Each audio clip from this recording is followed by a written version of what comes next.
Recording in progress.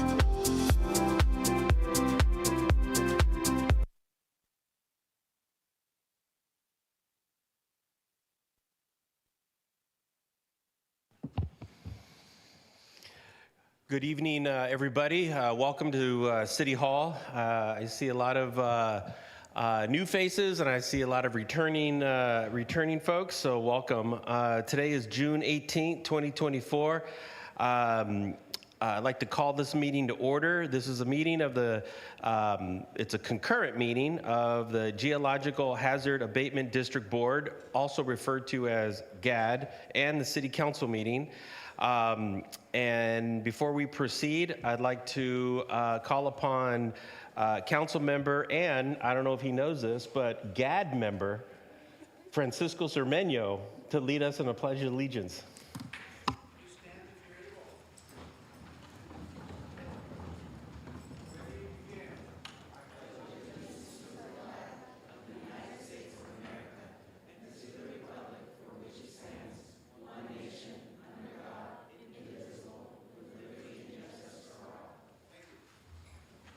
Thank you, Councilmember Cermeño.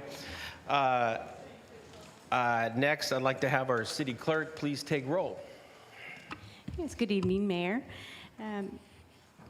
Member Andrews. Present. Member Bonilla Jr. Present. Member Goldstein. Present. Member Roach. Present. Member Sire. Present. Member Cermeño. Mayor and Chair Salinas. Present, thank you. Next, I have public comments.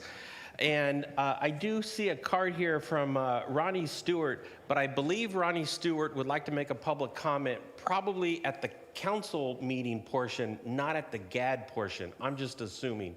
I just saw Mr. Yes, thank you, sir. I appreciate that. So I will table his public comment, and I'd like to open up public comment for GAD-related items. Is there anybody in the audience that would like to make a GAD-related public comment? And I failed to turn on my Zoom to see if there's anybody online. Hold on a second. Nobody is online. So I'd like to close public comment and move on to the consent item 1. The first item is approve the Geological Hazard Abatement District Board minutes of the GAD meeting on November 14th, 2023. And I'd like to see if I have a... I'll move the item. I'll second.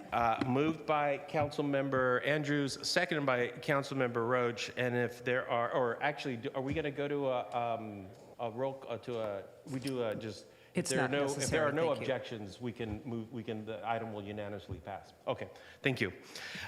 Next, we have our public hearing. Our public hearing is item number 2. Is the Geological Hazard Abatement District budget. The resolution approving the Geological Hazard Abatement District budget for the 24-25 fiscal year, and our GAD manager Haley Ralston will kick this off. Ms. Ralston, thank you. Good evening, Chair and board members. Thank you for the introduction. I'm Haley Ralston with NGO Incorporated, who serves as the GAD manager for the Hayward GAD. And tonight for the board, just a brief little intro about GADs, and then we'll go right into the budget presentation. So GAD stands for Geologic Hazard Abatement District, and in short is a way for communities to group together to be able to fund and respond quickly to geologic hazards that may have the potential to impact their properties.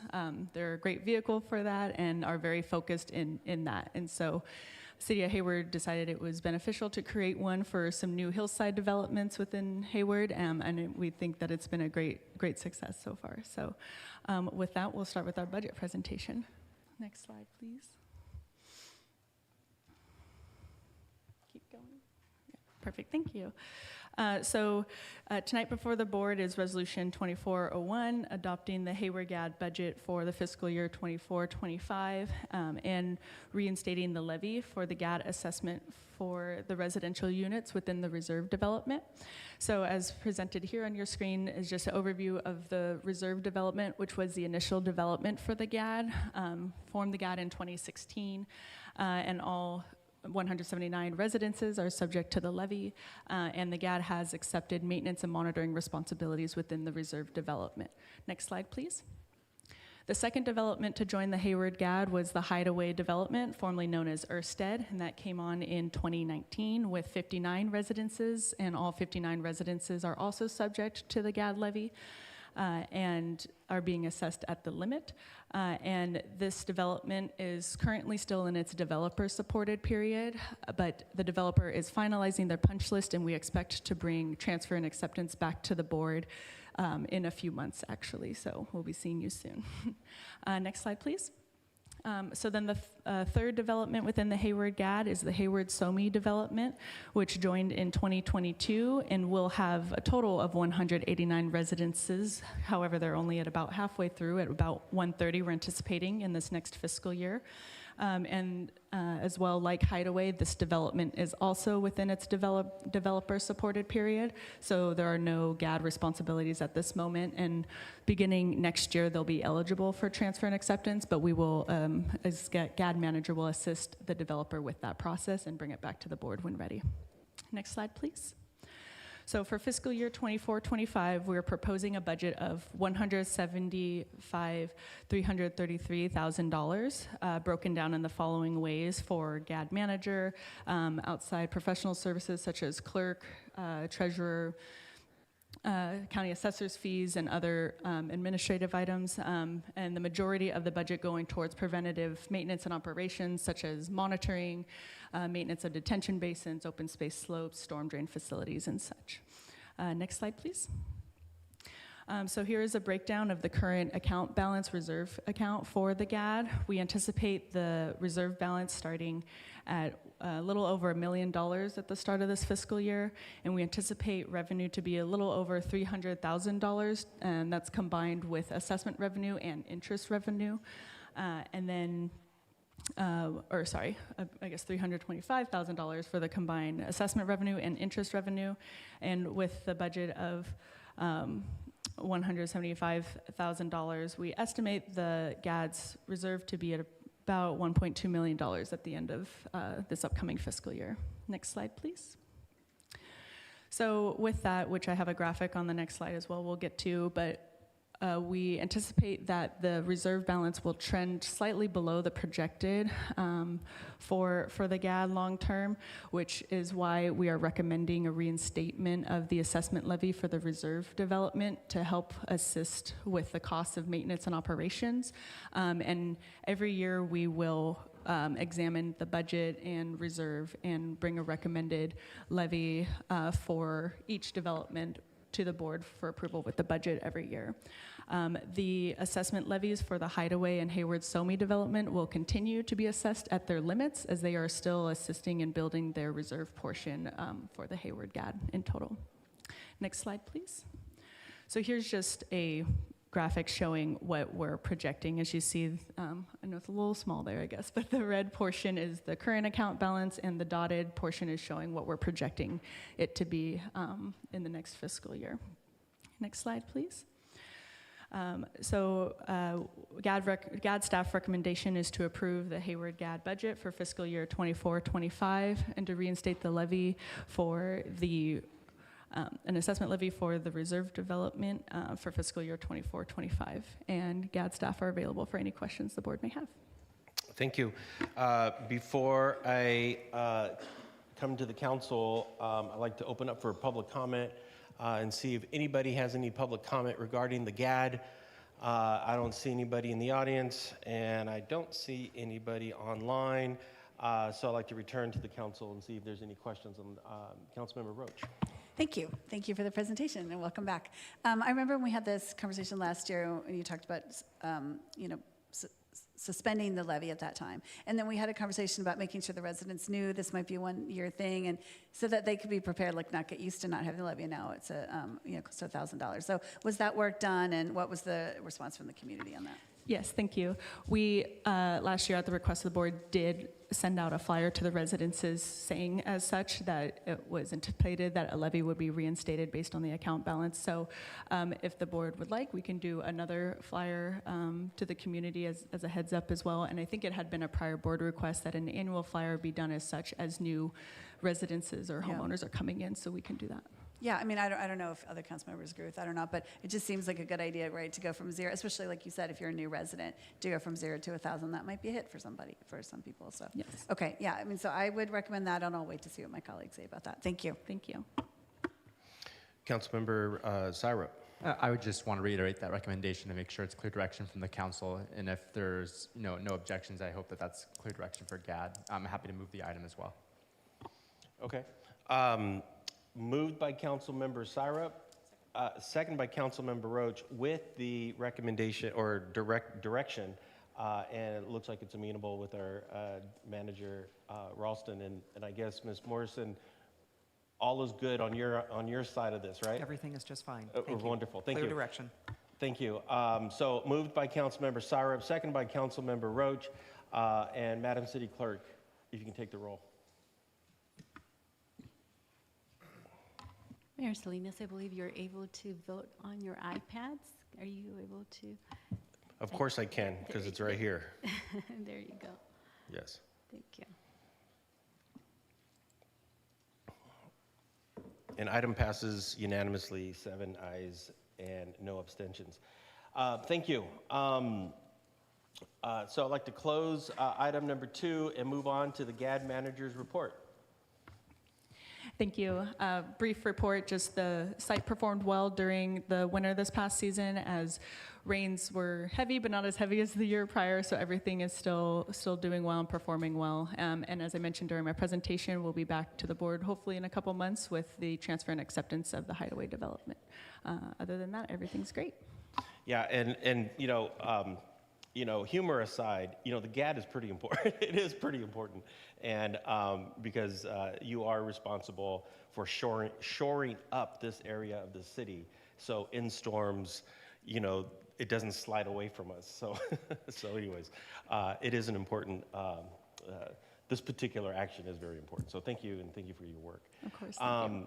Okay, so next I'd like to move on to our GAD board members' reports, referrals, or future agenda items.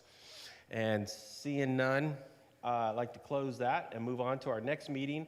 No future meetings are scheduled, and all future meetings will be noticed.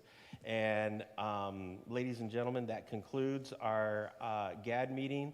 And I'd like to adjourn this meeting and then move on to our council meeting. Ms. Ralston and Ms. Morrison, thank you very much. And I'll give it a minute or two for our staff to come up.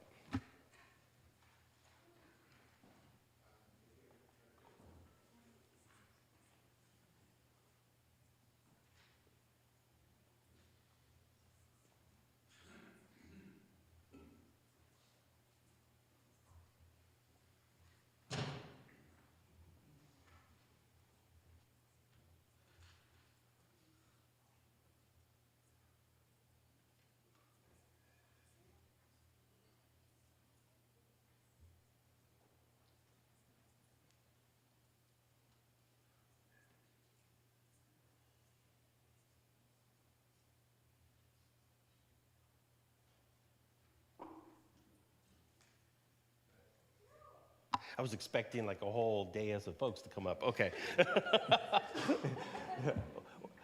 Welcome, Mr. Clausen, welcome. Okay.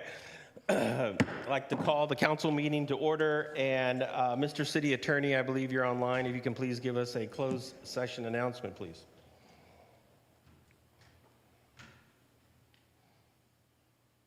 Thank you, Mayor and Council. Greetings. The council convened in closed session at 5:30 with all members present. The council met with labor negotiators and gave direction, but took no reportable action. Council discussed pending litigation in the matter of Roe versus Montenegro and took no reportable action. Finally, the council met with legal counsel to discuss the pending litigation of Benson versus the city of Hayward. Council was advised that plaintiffs in that case agreed to drop their lawsuit and dismiss it with prejudice, which means it cannot be revived in the future. The city paid no money in exchange for dismissal of the lawsuit, and no council action is required or needs to be taken. Thank you, Mayor. Thank you. Next, I would like to move on to our presentations. We have two special presentations this evening. Our first special presentation is a proclamation acknowledging Juneteenth today. And I'd like to highlight three individuals that are here to receive the Juneteenth proclamation. Ladies and gentlemen, it's my pleasure to introduce Mr. Ronnie Stewart from the West Coast Blues Society. Mr. Stewart, let's give Mr. Stewart a big round of applause.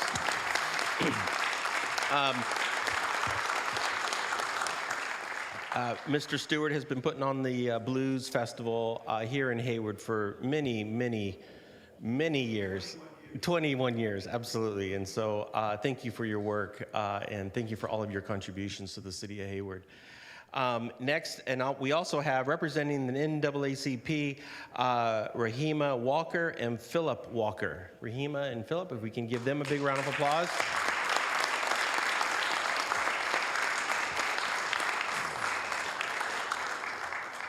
And I believe the third person who will be receiving the Juneteenth proclamation is our library director, Director Genty Adelman. Genty.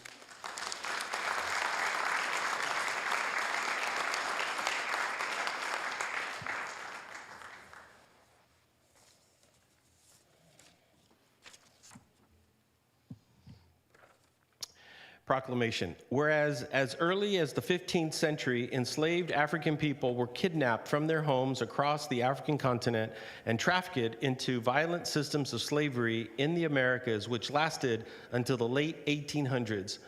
And whereas despite the systemic brutalization of black bodies and exploitation of enslaved Africans in America at the hands of public and private entities around the world, enslaved black people in the United States consistently advocated for abolition, human rights, social justice, and racial equity.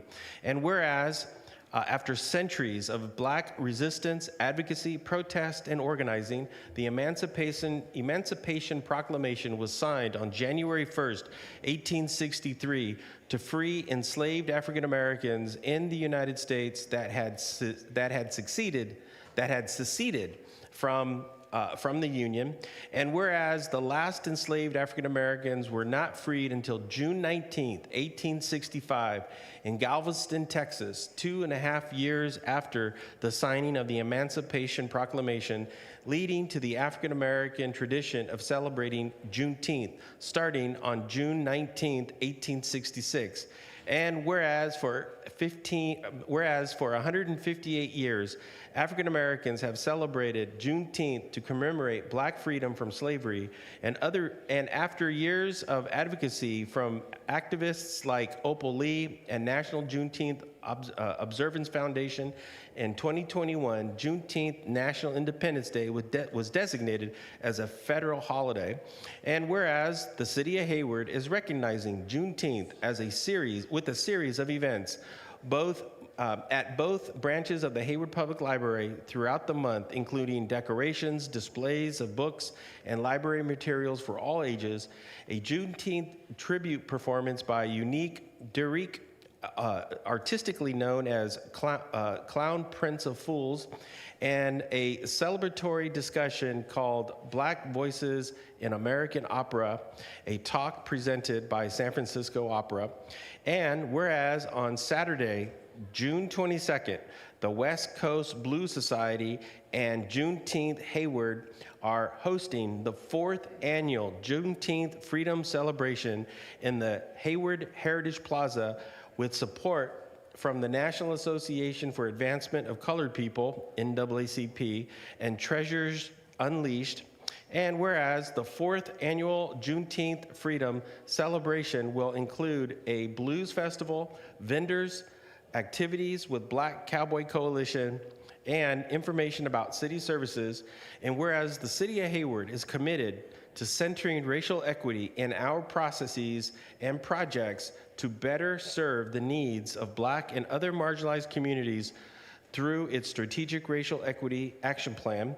And whereas Hayward is flying the Juneteenth and Pan-African flags in City Hall Plaza during the last 2 weeks of June. And now, therefore, I, Mark Salinas, Mayor of the City of Hayward, do hereby proclaim June 19th, 2024 as Juneteenth National Independence Day. Ladies and gentlemen, let's give this a big round of applause.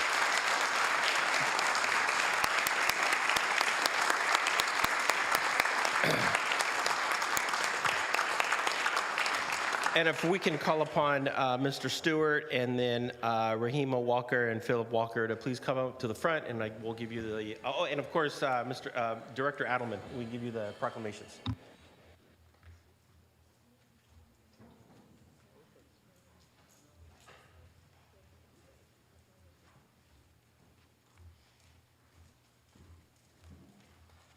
We'll take a picture and then you can make a few words. I'll give this one to you, and I'll give this one to the library director. Thank you. I will hold mine too.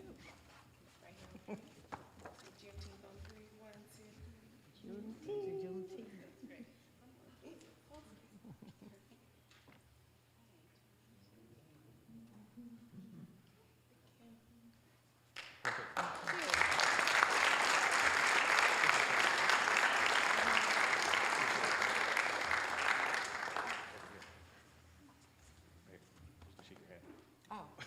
I'm sorry.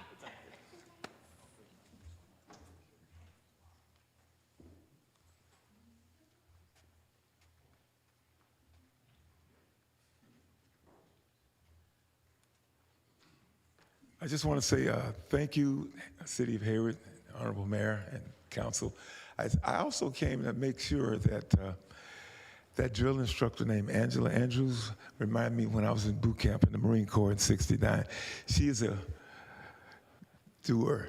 She's making this event, making all the cities jealous. She's doing a great job. I love working with her, and I just want to give her props. And Sergeant Andrews, thank you. But I just want to say, she's really worked hard. See you Saturday.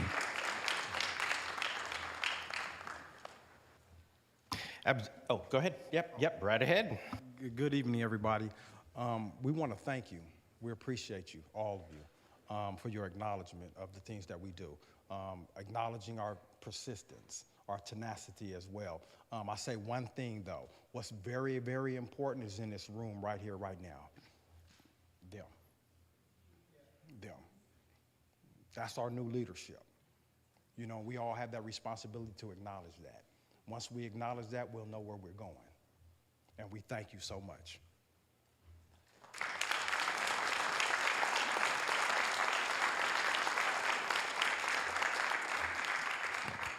Mayor Salinas, City Council members, and all of the community, I just want to say thank you so much for acknowledging us and our participation in this program. Thank you for all that you do to really acknowledge the diversity of our city and the history and heritage. And a really big thank you to all of the team at Hayward Public Library who work so hard to really represent our community. Thank you.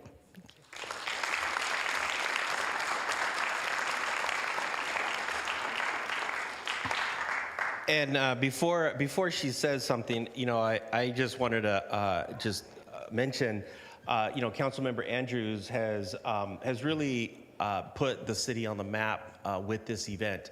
Councilmember Andrews, when she was first elected 4 years ago, you know, this is the 4th annual, right? When she was elected 4 years ago, this was one of the really a central piece of what she wanted to do. And I'm glad that she was able to get this off the ground and put legs on this.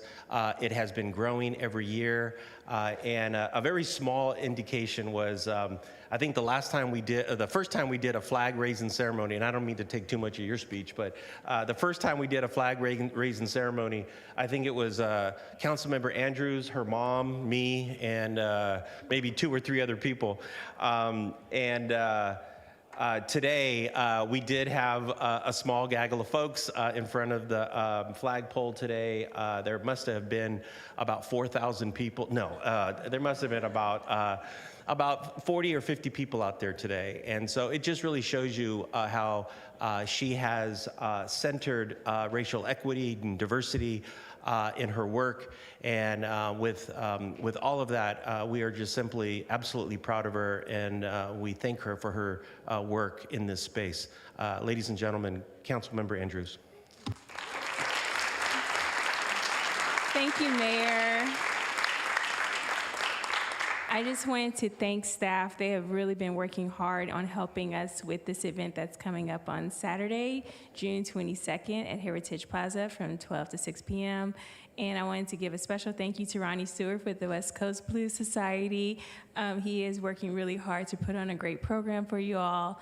I wanted to also thank Dorothy Dominique from Treasures Unleashed, who's putting on a lot of work for kids for the event. So I'm very excited that this is happening, but I wanted to give a special thank you to Freddie Davis, who couldn't be here tonight, from the NAACP, as she actually helped with crafting the resolution, the first resolution, and making sure that we had a business closure. So tomorrow, City Hall will have a business closure in honor of Juneteenth.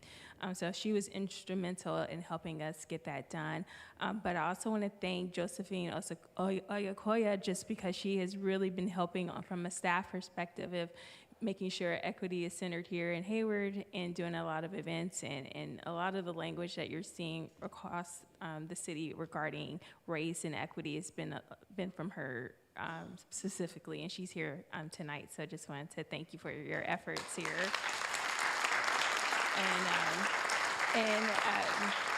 And earlier today, I wanted to just thank, again, City Council. You all had a great turnout today, and it really meant a lot to me to see all of you, pretty much, I know you couldn't make it in, but all of you there, and to see the Juneteenth flag and the Pan-African flag. Not many cities can say they have that flying right now. A lot of them are scared to have it flying, and we are very proud to have both of them flying today. So thank you to maintenance for making it happen, and to all of you. Thanks. Thank you.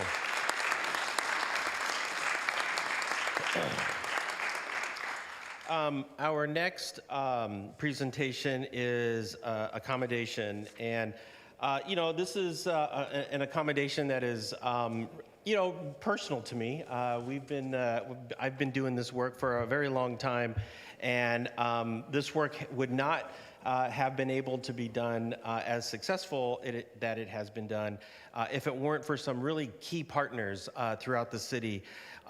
One partner, of course, would be the California State University East Bay and the Hayward Promise neighborhood, represented here by Executive Director Edgar Chavez.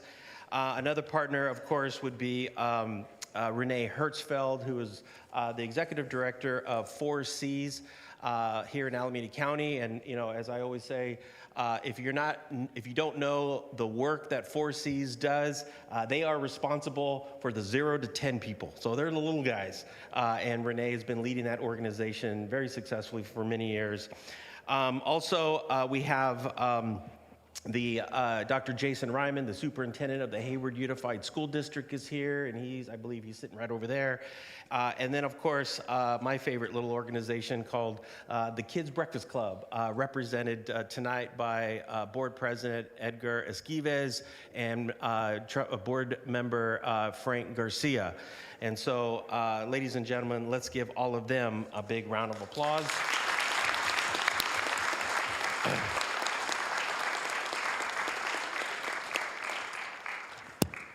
And I also see in the audience, and I apologize if I missed you earlier, is Dr. Wong, who is the Chief Officer of Diversity, Equity, and Inclusion from California State University, East Bay, who is also a Mount Eden, an alum from Mount Eden High School.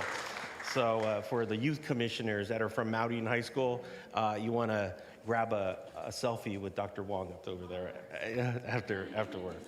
Okay, and so I have 4 certificates of accommodation, and these 4 will go to Cal State East Bay, Hayward Promise Neighborhood, Hayward Unified School District, primarily.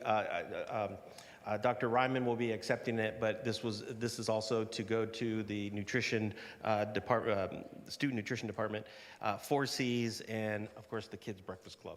So, certificate of accommodation. Whereas the City of Hayward and the Hayward Unified School District launched the Let's Do Lunch Hayward and Breakfast 2 program in the summer of 2011, the goal was to provide a seamless summer breakfast and lunch program for kids in the Hayward community. And whereas in the summer of 2015, the City of Hayward, HUSD, and the Hayward Promise Neighborhoods launched the Words for Lunch program with a mission to enhance Let's Do Lunch Hayward and Breakfast 2 while simultaneously connecting kids and their families in the Hayward community to literacy activities at the Hayward Public Library and in area parks. And whereas today, the Words for Lunch program is a participating cradle-to-career partner between the City of Hayward and the Hayward Public Library, California State University East Bay, and HPN, Chabot College, HUSD, 4 Cs, and the Kids Breakfast Club. And whereas since 2011, the Let's Do Lunch Hayward and Breakfast 2 and Words for Lunch has served tens of thousands of kids and distributed thousands of books to children in the Hayward community in safe and healthy spaces. And whereas Mayor Mark Salinas, I did not write this whereas Mayor Mark Salinas is a founding member of both Let's Do Lunch Hayward and Breakfast 2 and Words for Lunch, and is proud to be working with creative and innovative educators for the benefit of children in the Hayward community. And whereas the Hayward Public Library has applied for and received lunch at the library grant funding from the California State Library each year since 2021, and has received over $28,000 in funding to expand the distribution of free books, offer programs and activities to encourage more reading activities at Words for Lunch.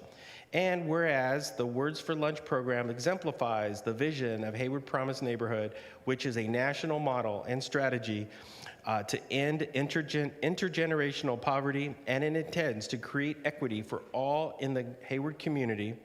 And whereas during the summer of 2024, Let's Do Lunch Hayward and Breakfast 2 and the Words for Lunch program will once again be serving free lunches, leading story times for children, and distributing books to children under the age of 18 from June 24th to July 19th on Mondays and Wednesdays at the downtown library, and on Thursdays and Fridays at the Weeks branch. And whereas Let's Do Lunch Hayward and Breakfast 2 and Words for Lunch program are noteworthy examples of how in an education city, children starting at birth can start their educational journey with healthy foods to fill their stomachs and enriching books to fill their minds. Now, therefore, I, Mark Salinas, Mayor of the City of Hayward, and on behalf of the Hayward City Council, do hereby commend the Words for Lunch program, as well as all organizations that have partnered to make it such an impactful and successful program. Ladies and gentlemen, let's give our partners a great big round of applause.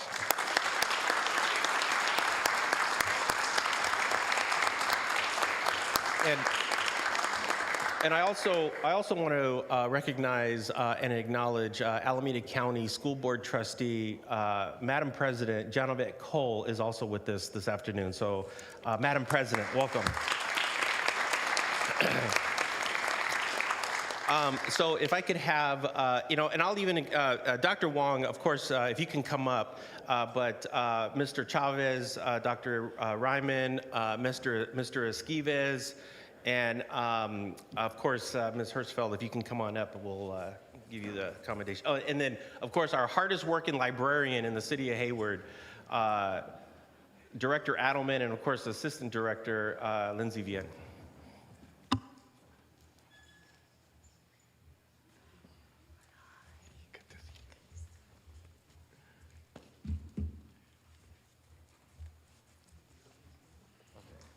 This one goes to the both of you guys.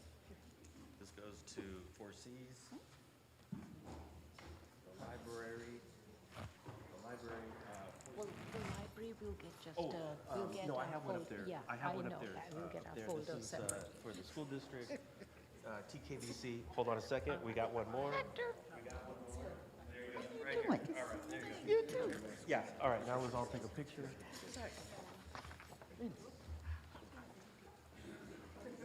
Are we not in here? Can she-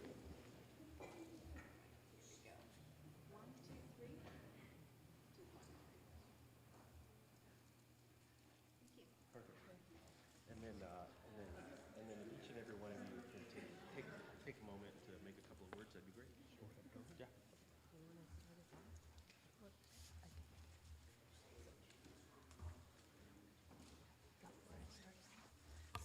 Again, Mayor Salinas, members of the City Council, and everyone in the community, thank you so much for acknowledging this amazing program. Mayor Salinas, you are very much a part of this, heart of this. We really thank you on behalf of all of the community. We have all our partners here, but I'd really like to start by introducing our Deputy Director, Lindsay Vienne, who has been absolutely integral and a leader in this program. She's just done an amazing job, and I think she can introduce everyone else for us. Lindsay. Thank you, Director Adelman. Good evening, Mayor and Council and all of our community members here. I just have a little bit of a little speech written up because this program is so near and dear to our heart. It's been operating for over a decade now and made such an impact that I want you to really understand what this program is about here, in addition to what Mayor Mark Salinas has already shared with us.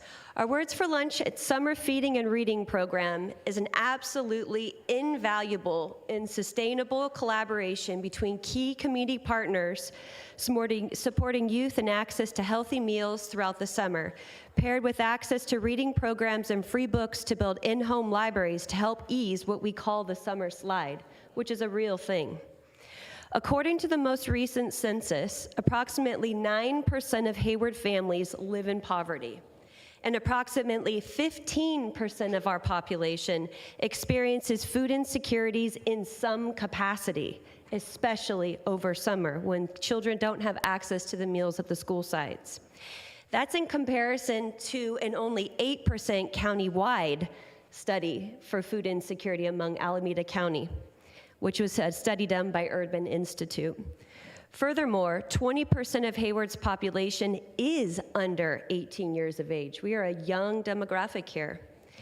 In addition to food insecurities present during the summer, by the time students reach 5th grade, students affected by summer learning loss and not access to books can lag behind their peers by 2.5 to 3 years. Studies prove that students who read over the break generally perform better in reading assessments upon returning to school from the summer break. Our Words for Lunch collaboration is an outstanding example of how partners have aligned forces and initiatives to support our youth with both gaining access to healthy meals, books, and reading programs, which is a collaboration with all of our partners here. Not only has the program been sustained by joint efforts for nearly over a decade, which means funding, workforce, training initiatives, volunteer recruitment, purchases of books to be able to lend to the entire population to build in-home libraries, but we've gathered hundreds in the 500s of volunteers to be able to read story times to all of these children and tens of thousands of meals to ensure that they have access to a healthy, well-balanced meal during the summer. All children have been enrolled in the library's Summer Reading Challenge, which further supports literacy among the entire family, making learning fun. Please consider enrolling your children in the Summer Reading Challenge at the library. You can go to Hayward Public Library's webpage on Beanstack. It's a lot of fun for all of the families, and it's a great way to encourage the reading during the summertime. Before I actually introduce the remainder of our community partners here, I think it's really essential that we have one of our key volunteers, Ms. Kathy Gibson, come on up, and she's going to share her experience that she's had within the community. She is the core of what makes this program work. Yeah. Hello. I'm very happy to be here to speak about the Words for Lunch program. I love being a tutor, a volunteer tutor with the Hayward Library Literacy Program. And last year I volunteered to work for the Words for Lunch program, and not quite knowing what I would be doing, but then I found myself sitting, reading to children and families under the trees at Mia's Dream Come True All Abilities Playground. And what I really loved most about the program was I had toddlers, preschoolers, elementary and middle schoolers all sitting together on the grass around me, eating lunch together, sharing puppets that we had brought, and most of all, sharing the love and joy of books. I felt like we went on these collective journeys that the pictures and words of those books told us through their stories. I think this program greatly benefits the community because it really does allow this inclusive connection to literature. And it's very important in the summer. As Lindsay was saying, these children are out of school and they may not be reading as much, and this program helps remind them how important reading is and how much fun it is. So I'm very excited to be volunteering again for Words for Lunch starting next week, and I hope this program can continue forever. Thank you very much. Okay, I'd also want to acknowledge Hector Garcia, who is Director of Curriculum and Research Assessment for Hayward Unified School District. He also was a founding member of our Words for Lunch program, and I do want to acknowledge Dr. Ryman and Mr. Hector Garcia, if you want to come say a few words. Thank you very much, Mayor Salinas, esteemed council members. We appreciate the commendation so much. I have to tell you, just in a brief few remarks, I still remember the summer that we started this beautiful program, and it was like we had all these different pieces that all of a sudden there was a synergy connection across all these different organizations that came together. Who doesn't want healthy nourishment for lunch? Who doesn't want to come together and experience some beautiful book in Spanish, English, or whatever other languages we had together, and have that spirit of just friendship and connectedness during the summer when we sometimes end up isolating? And that's what we've done. And it's been maintained. Different versions of it, different parks, different locations, and it's still here. And we just want to appreciate everyone for continuing to work with us. So thank you again. Hayward Unified School District appreciates it. Our students benefit from it tremendously. Thank you.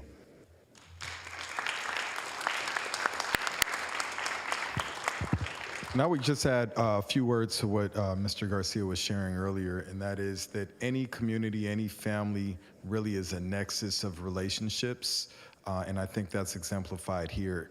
And when we think about human beings themselves, we're all these different components that are combined, right? Anyone who's an educator, anyone who's a parent, understands that you cannot educate young people in isolation from their psychological development, in isolation from their physical development. So all of those things have to go together. If the city wants to eradicate poverty in one generation, right? If we want to educate all our young people, that means we have to make sure that we have seamless food programs in the summer. We have to make sure that there's not summer learning loss and students are continuing to read. So we want to thank the council, thank Mayor Salinas for your work, for your support, for your partnership. This is an amazing partnership, and we think we're going to do great things with these amazing young people that are here and throughout the city of Hayward. So thank you.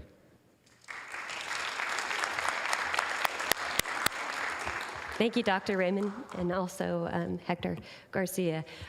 Here is also our amazing Executive Director of Hayward Promise Neighborhoods, representing California State University East Bay. I want to put a special shout out. They have been a huge backbone agency in supporting staffing and funding of this program, in addition to the other grants that the library in the city and the Let's Do Lunch and Breakfast Too has been able to leverage. Thank you. I'll also try to be brief, but I just want to acknowledge Lindsay because this is really an example of a program where you do an initial investment of resources and funding, but has been almost entirely now sustained by the library and getting new resources. And so that's kind of what we continually try to do, is really identify those programs that are evidence-based. And the evidence base of this program, and you already heard, and it's in the 4 pillars of our Promise Neighborhood, is the healing piece of providing basic needs, which is food, the connecting piece with adults and children learning together, persisting in the academic, but we haven't talked about the 4th one for our pillar is actualizing those paths for economic and educational opportunity, so that all those children, by the time they're in high school, can get the grades and the courses that they need to be ready for college in our very affordable Chabot and Cal State East Bay institutions. Make sure that they're on track for that. So again, thank you, Lindsay. We truly are the pillar for this, and thank you, Council, for this commendation.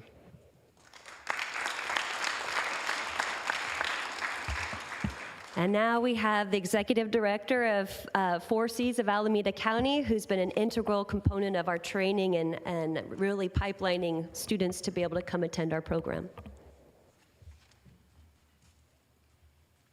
Thank you, Lindsay. I will be very brief. I'm very excited, and we're very humbled to have this recognition. I literally was one of the people that used to get to read in the park with the kids when we first started, and I really enjoyed doing it. I really regret that I have to do other work now instead of the fun work, which was reading, and so I'm glad that our agency has been able to continue to partner with this and in so many different ways, and I believe that every kid deserves to have their own library. Every kid should be able to read and have nutritious meals, and so we're happy to partner in it and hope to do it for many years to come. Thank you so much. Okay, and the food man himself, Mayor Mark Salinas. I mean, he has been the backbone of this program. So if everybody can have a huge round of applause. I know that we acknowledged you in the commendation, but without Mayor Salinas and his support, this program would not have been possible. Yeah, and I'm going to defer to Edgar Esquives, the president of the board of directors of the Kids Breakfast Club. I'm also going to be brief. I started volunteering at the Kids Breakfast Club back when I was in college, where I met Mark Salinas, and he was actually my professor and a mentor over the years. I started volunteering, and it's the one organization where I kept coming back to. Part of the reason is just you see the direct impact we have in the communities. And just for the simple things, just like everyday breakfast, just getting involved, getting everybody involved, the students, the volunteers. And we also have an adult ed component. And it's great to collaborate with you all, and I'm looking forward to it. Thanks.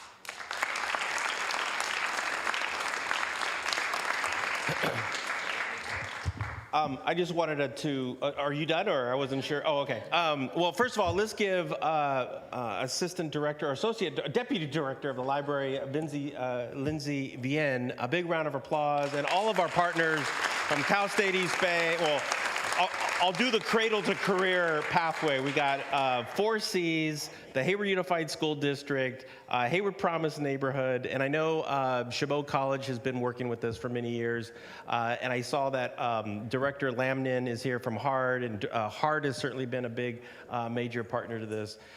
This work would not have happened, could not have happened if it wasn't for the community-wide support. And just, for Superintendent Ryman, I believe it was 2 nutrition directors ago. It was a guy by the name of Al Scheider, who was the director of nutrition. And right after I was elected back in 2010 to the council, he and I met for breakfast, and he asked me, he goes, what do you think, what do you want to do now? Like, now that you're on the council, and what's something that you want to do? And then I didn't know whether it was doable or not, but I said, what would be the possibility, or how could we make happen that we could feed every student, every child under the age of 18 years old in the city of Hayward for free all summer long, and truly do a seamless nutrition program, breakfast and lunch program in the city? And he said, it's quite easy. He goes, we can do it. We just need, the people, we need the volunteers, and we can do it. Where I got the idea, where all of this sort of came from, really, it was a student at UC Berkeley who came to me and said, hey, have you ever heard about the Summer Seamless Breakfast and Lunch Program? He was a sociology student at UC Berkeley, and that was Edgar Esquives. He's the one that kind of planted this idea of, that we could feed kids, all kids in Hayward, for free every summer, every day. And so it just shows you the work that it takes and the people that it takes to get something like this off the ground. So it has been some really good work. I've worked with some really good people. And thank you very much. And I should put a plug in that all programming starts next week on Monday, and so and it ends in July 19th. So this is the one city in Alameda County where that all kids truly will not skip a meal all summer long. Ladies and gentlemen, thank you.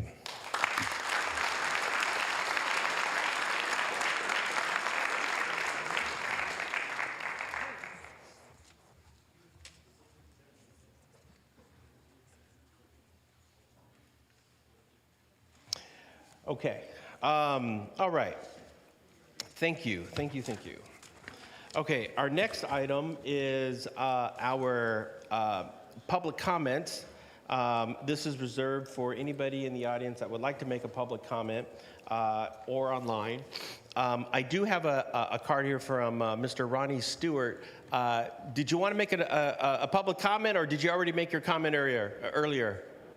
Oh, you're fine. Okay. All right. Thank you, sir. Appreciate that. And then I don't see any public comments online, so I will close public comments, and then I will go to our interim city manager comments. Mr. Clausen. Thank you, Mayor. Good evening, Mayor and Council. I do have one city manager comment. I wanted to provide folks an update on the July 4th fireworks enforcement plan. We made some significant progress in our efforts to... Sorry. We've made some significant progress in combating illegal fireworks use. Our public awareness campaign launched in May, featuring an educational webpage, press release, social media posts, distribution at downtown events, collaboration with the Rental Housing Authority, HARD, and HUSD on messaging on social media outlets. By the end of June, we will have streets and traffic signs up, and no parking signs, barricades, and electrical boards will be placed by the end of the month. We'll also have identified some problem zones, conducted outreach, mailing courtesy notice to approximately 68,000 property owners, residents, and tenants in areas prone to illegal fireworks activity. Starting at dusk on July 4th, our task force will intensify its fireworks enforcement efforts by increasing patrols in areas known for high fireworks activity. We will capture illegal firework use and identify individuals involved in discharging fireworks from documented locations. This information will be forwarded for further investigation, potentially resulting in citations. Fees associated with citations are $1,500 for the first citation, $3,000 for the second, and $5,000 for the third. And we are hopeful that we will make a difference in keeping our community safe this year, and look forward to another successful year in combating this challenge in our community. Thank you. Okay, thank you for that. Next, we have our Hayward Youth Commission swearing in and appointments. and I believe our city clerk will lead this. Before I turn this over to our city clerk, I just wanted to acknowledge Councilmember Andrews and Councilmember Bonilla for representing the city and participating on the interview panel. Back in 2003, the guy sitting next to me used to be was sitting where you're sitting. It was a youth commissioner about to get sworn in. Then Commissioner Bonilla, now Councilmember Bonilla, and Councilmember Bonilla over the years has served almost on every commission in the city of Hayward, and so he's very familiar with this dais, and we're very proud of him, and we're very proud to see him up here. Madam City Clerk, take it away. Thank you very much, Mr. Mayor. Good evening, Mayor, council members, community members, and city staff. The item before you relates to the appointment of 8 voting members, 11 alternates, and the reappointment of 5 continuing members. The Hayward Youth Commission recruitment was conducted from March 14th through May 30th. And the outreach included contacting every school in Hayward, attending community events, and disseminating information via social media. The recruitment resulted in 61 applications received from qualified students. That was a great number, and it represented all the schools in Hayward. On June 7th, a panel comprising council members Bonilla Jr. and Andrews, HUSD board trustees Okenda and Prada, and HARD board directors Lamnin and Hatcher interviewed the applicants and selected members for consideration this evening.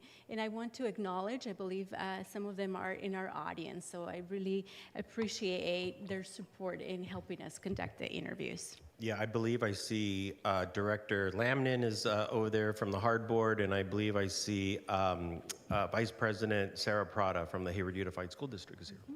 Yes, thank you for joining us. This slide shows the names of the 8 voting members. I'm not going to read the names, but I just wanted to highlight that for the audience. The next slide represents the alternate members, which were 11.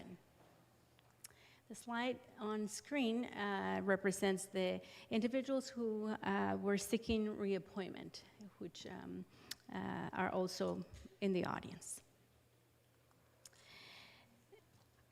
After council takes action, we will have 32 members, and as you could see from the graph, we have pretty much every school represented, which is the goal, to have an inclusive group of members. All right, that concludes my brief presentation. I will turn the meeting over to the mayor for questions, comments, public comment, and council's action. Following the council's action, I'll be delighted to administer the oath to the new members and to the continuing members. Thank you, Mayor. Thank you. And again, I wanted to thank all of the folks who participated, especially all of the electeds for doing this. This is, I know it's a lot of work and a lot of reading. I think the binder is like, this big. So I'd like to first turn to council, see if there's any council questions to the city clerk. Seeing none, I'd like to turn to the chamber to see if there's any public comment regarding this item.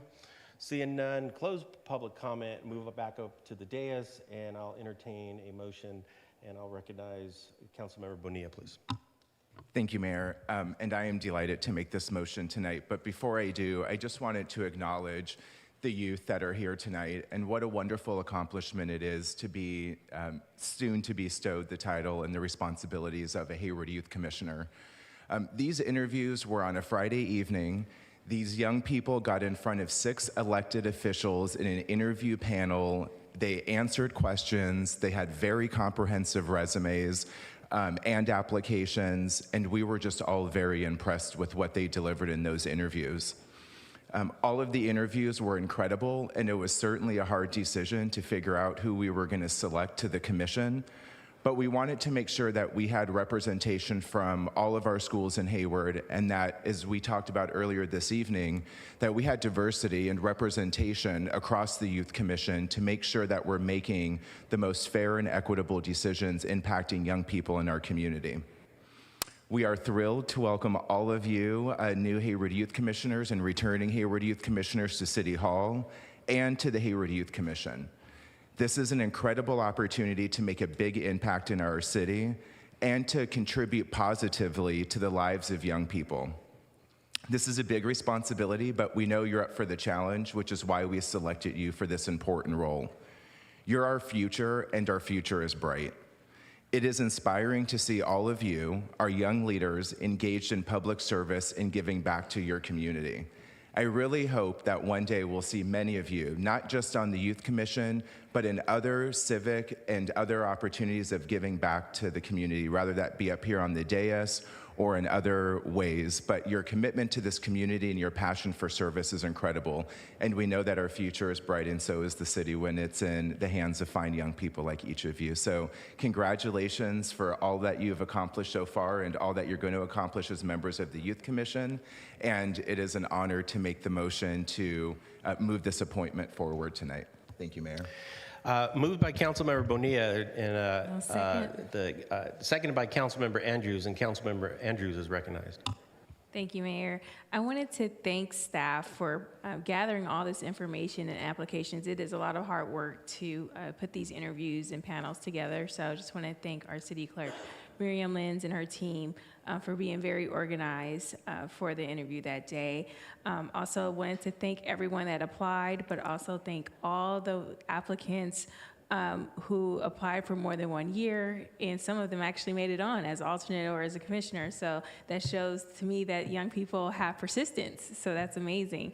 I wanted to thank all of the youth commissioners that are coming back. We know that you have a lot on your plate. We know that you have a lot on your mind and what you're going to do in your future, but you want to continue to serve the city. So I wanted to thank you all for going for reappointment. And to the new youth commissioners, I was very impressed by the interviews and was hopeful for the future because you all were so interested in leading in your community at such a young age. Some of the applicants are 12 years old and they have put in an application, which I think is amazing. And I hope that you all are looking forward to getting to know each other, but also really tackling the challenges that you brought up in your interview. A lot of you talked about mental health, substance abuse, just having things to do, how do you conquer loneliness. These are things that you all are going to have an impact in your city about. So I look forward to seeing you all in the community, and I wish you all the best of luck in your appointment. Thank you. Let's see. Councilmember Syro. Thank you, Mayor. I just want to thank my colleagues who spent the time to interview and my colleagues on other boards who also interviewed. Congratulations to the new and returning commissioners, and congratulations to the parents. It's obvious you raised some good kids here, and I'm really excited that they're going to help make our city a better place. I just wanted to make a request to the new commissioners. Don't be strangers to any of us up here. We are relying on you. You are our eyes and our ears for the experience of what it means to live in Hayward as a young person. And so if you see us at an event outside of your commission meetings, come say hi and let us know what you're thinking, let us know what you're feeling, because our job at the end of the day is to serve you, to serve your families, and the entire community in Hayward. So we're entrusting you with this awesome responsibility, but I know you're the right people for the job. And I know that because I trust my colleagues up here, and they all helped select you. So congratulations, and I look forward to swearing you in. Councilmember Goldstein is recognized. Yeah, thank you. I want to echo again what my colleagues up here have said. Public service is a real privilege and an honor, and I'm so excited that you guys are starting at such a young age. One of the things that makes Hayward such a special place is the level of participation that we have around this town. People from every neighborhood and every school are willing to step forward and have a hand in shaping how our community works together. And you know what? Working together, we make great things happen in Hayward. So look at us, we are your partners. Don't be afraid to come talk to us. We want what you want, and we thank you for stepping up and doing what you're doing. Thank you. Councilmember Zermeño is recognized. Thank you, Mayor. And thank you, all of you youngsters. Thank you, my two colleagues, Bonilla and Andrews, for going through the process. What you are doing is tremendous.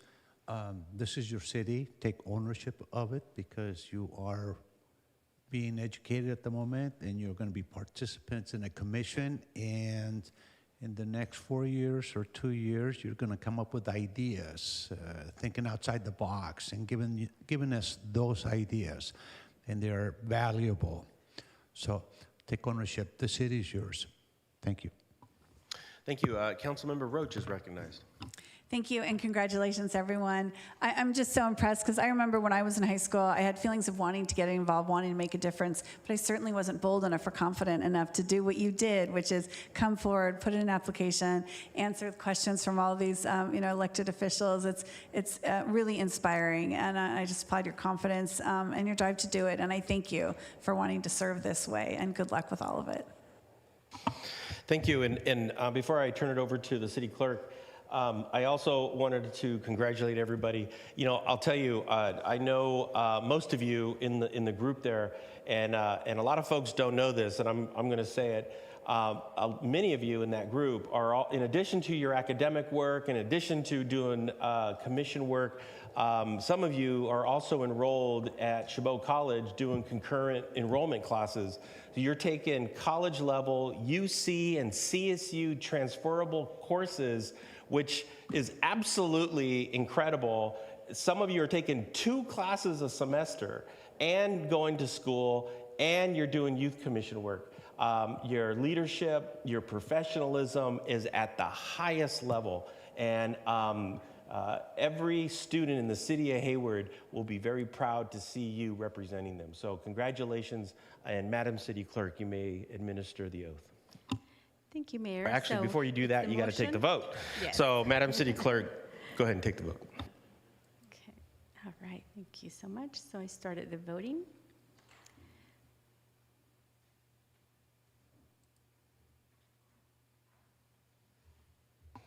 All right, and that is it. And the item unanimously passes, 0 yeses with no objections. Ladies and gentlemen, let's give our Youth Commission 7 yeses. When I say 7 yeses, 0 no's. All right.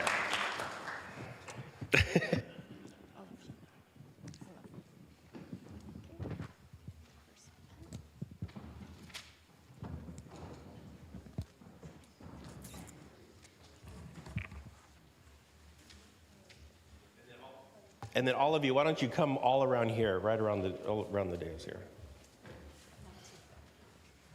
And make sure you turn in your paperwork. That's the.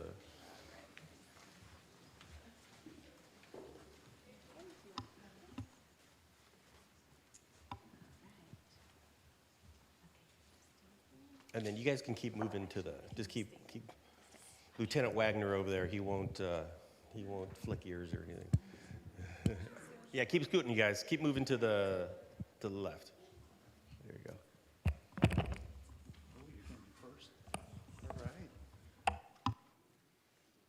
Okay, there we go. All right, very good.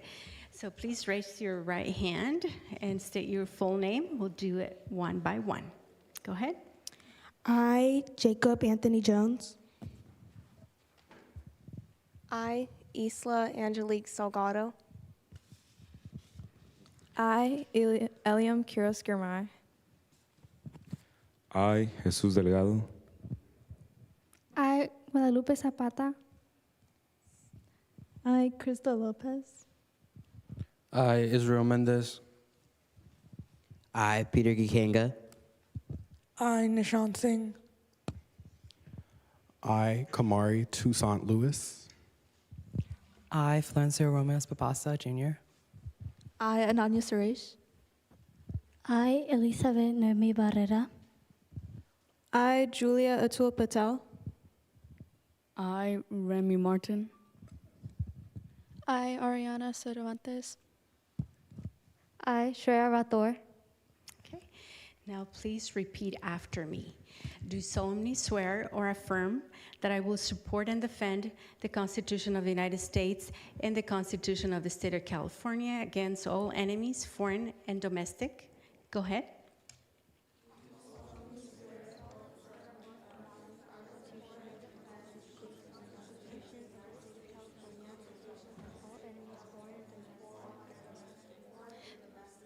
That I will bear true faith and allegiance to the Constitution of the United States and the Constitution of the State of California.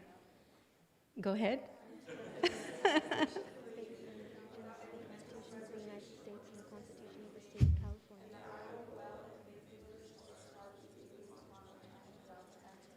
All right, thank you. Seems like this time around we did it differently, but I think we got it. Thank you. You may lower your hands. Congratulations. Welcome to the Youth Commission and Mayor, Council members, the future of Hayward. Yes, absolutely. Let's all give them a big, let's do a standing ovation.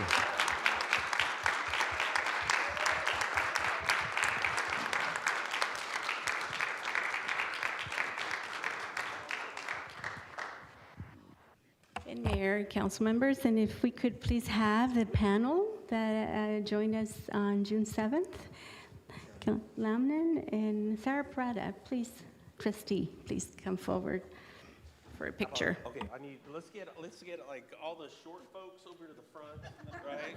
Yes. You, then where's Peter? Come on, Peter. You, come on over here. You know, I'm gonna be part of that group too. So, and then all the rest of you guys move up to the right to the front of the table here. Congratulations. We all here?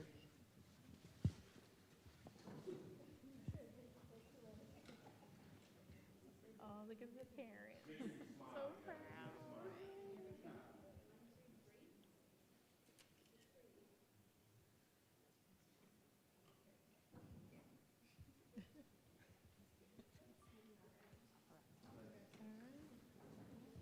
Congratulations. Congratulations.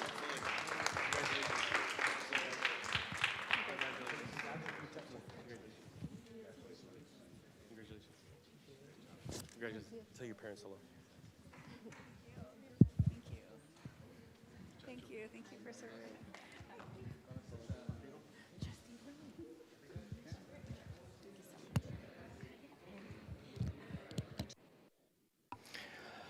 And I believe if the Youth Commission wants to, if you want to stay and listen to the rest of the 5-hour meeting, you can. Or if you want to excuse yourself, you may excuse yourself. In fact, Madam City Clerk, I'll take a 2-minute break so we can clear the chamber. Actually, let's do a 3-minute break so we can clear the chamber. Thank you, Mayor.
Goldstein. Let's get.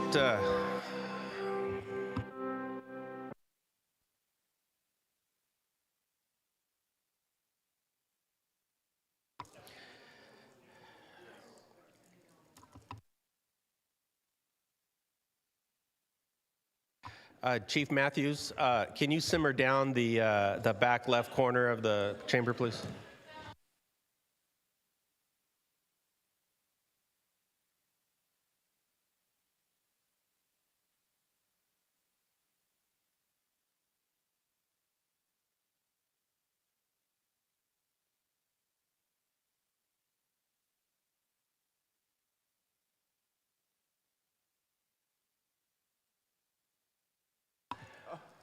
Okay. I'd like to reconvene the council meeting, and moving on to our consent calendar. Councilmember Goldstein has asked to pull items 4, 8, 16, and 20. And if there are no other items to be pulled, let's vote. I'll move it first. I'd like to make a comment about item 12. And then I'd like to pull 12. Just a comment. Yes. I don't know that I need to pull. Okay, let's see. Anybody else want to pull anything? Okay, if it's a brief comment, Councilmember Roach, you can make a comment on 12, and then we can move to get to a vote. Thank you. Yeah, and I mean, looking at the library donations that we're approving to accept today, I just wanted to congratulate the Friends of the Hayward Library. They were able to make over $140,000 worth of contributions to the library this year, and I just think that was an incredible effort, and I want to congratulate them. Thank you. Thank you. And I'll entertain a motion on all items except for 4, 8, 16, and 20. I'll move the items that weren't pulled. Moved by Councilmember Syrup. Second. Second by Councilmember Andrews. And Madam City Clerk, if you can take the roll. With the consent calendar, Mayor, if there are no objections, then will be moved. Then if there are no objections, they will unanimously pass.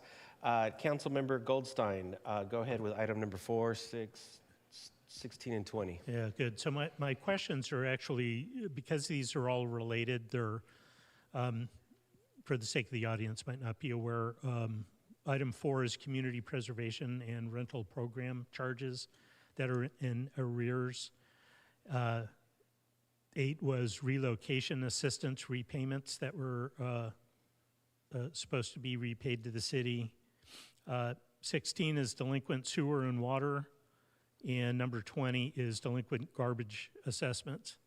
And I'm just wondering, do we have like interactions? Do we have, a couple of these were just extremely high compared to everybody else. For example, one of the apartments was almost $13,000 in arrears on the preservation and rental program charges. And anyway, just to cut to the chase, there's just a handful of these that are like really way out of,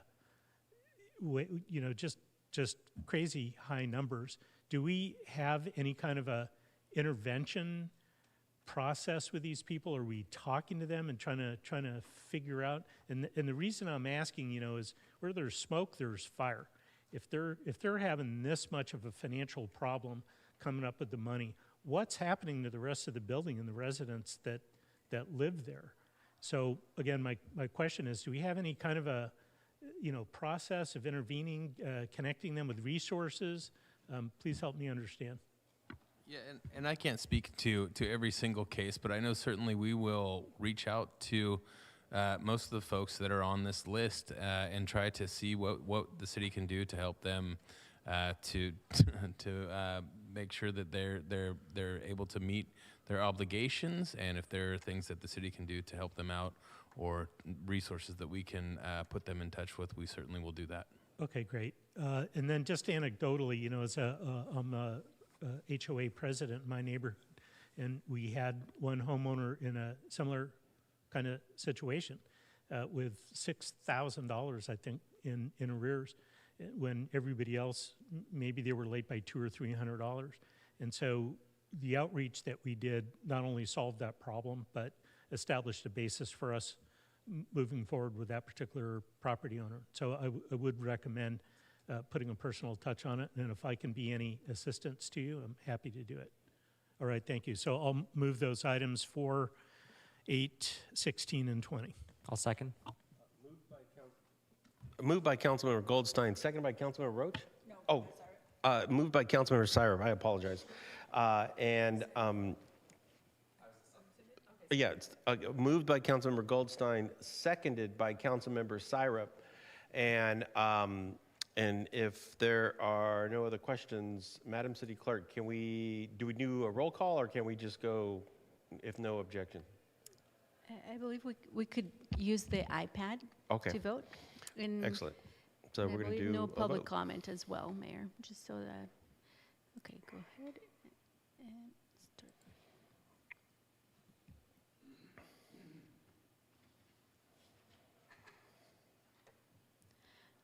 Councilmember Cermeño? Yes, no? How would you like to vote? Yes, thank you. And item passes with 7 yeses. Thank you. Our next item, moving on to, we have a public hearing today, which is item number 23, Sidewalk Vendor Ordinance. Introduce an ordinance amending Chapter 6, Article 16 of the Hayward Municipal Code regarding the regulation and enforcement of sidewalk vendors by amending sections 6 through 16-70 and 6 through 16-80, and adding 16-16.90.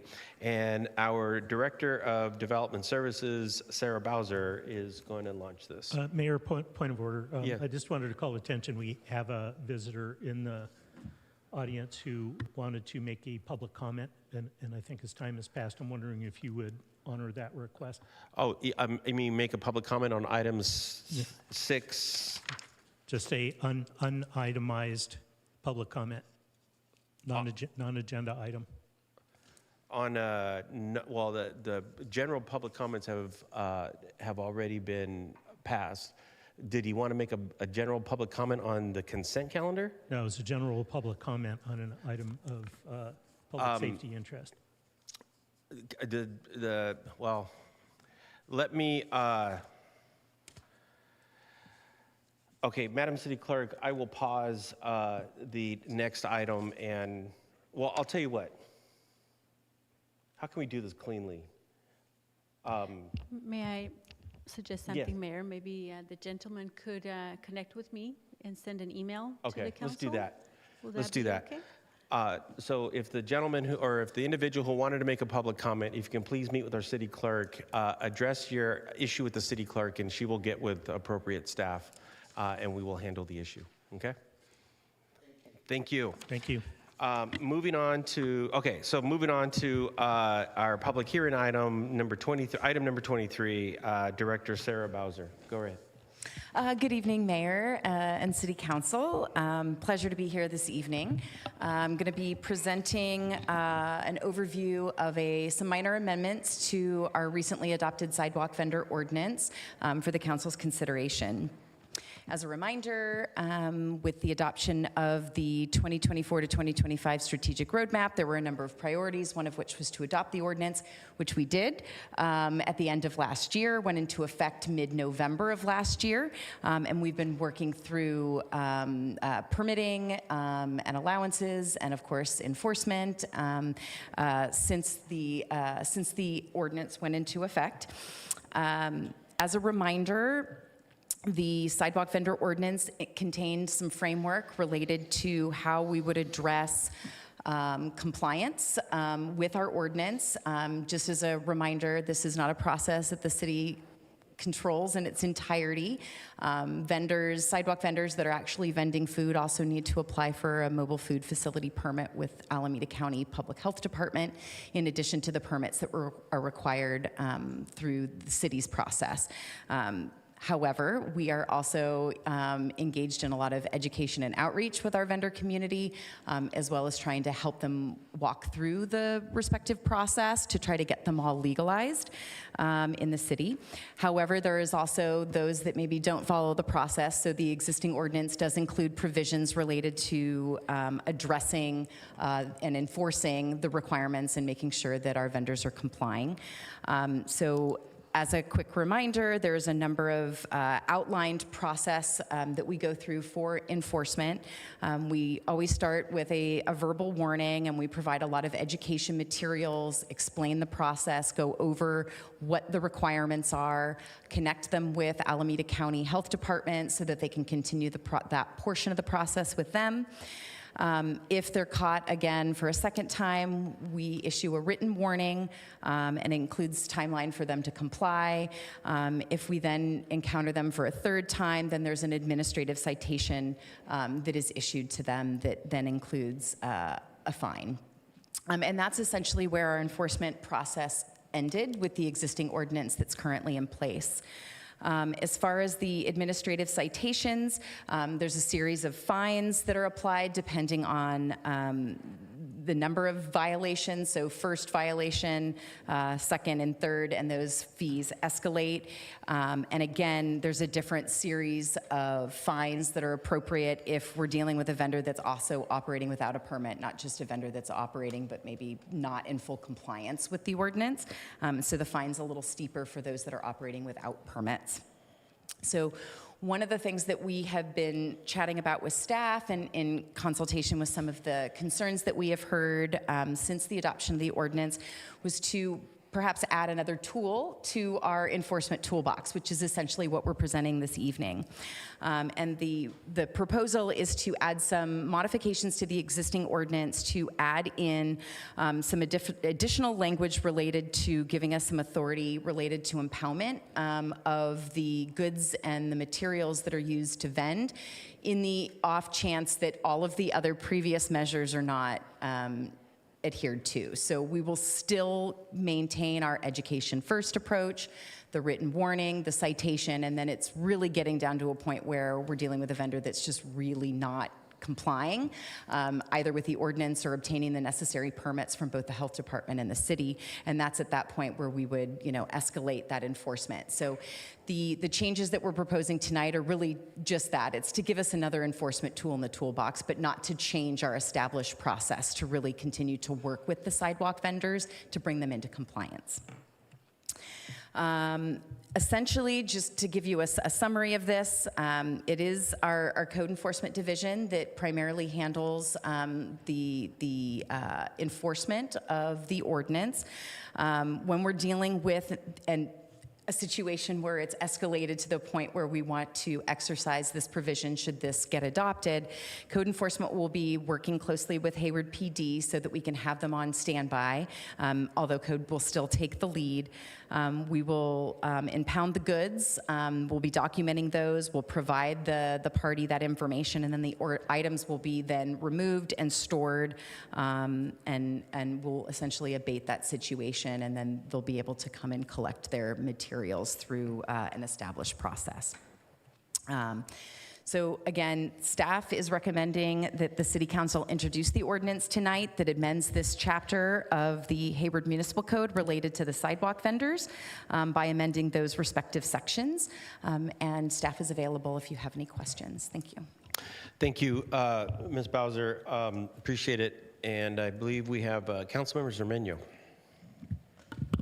Mayor, thank you.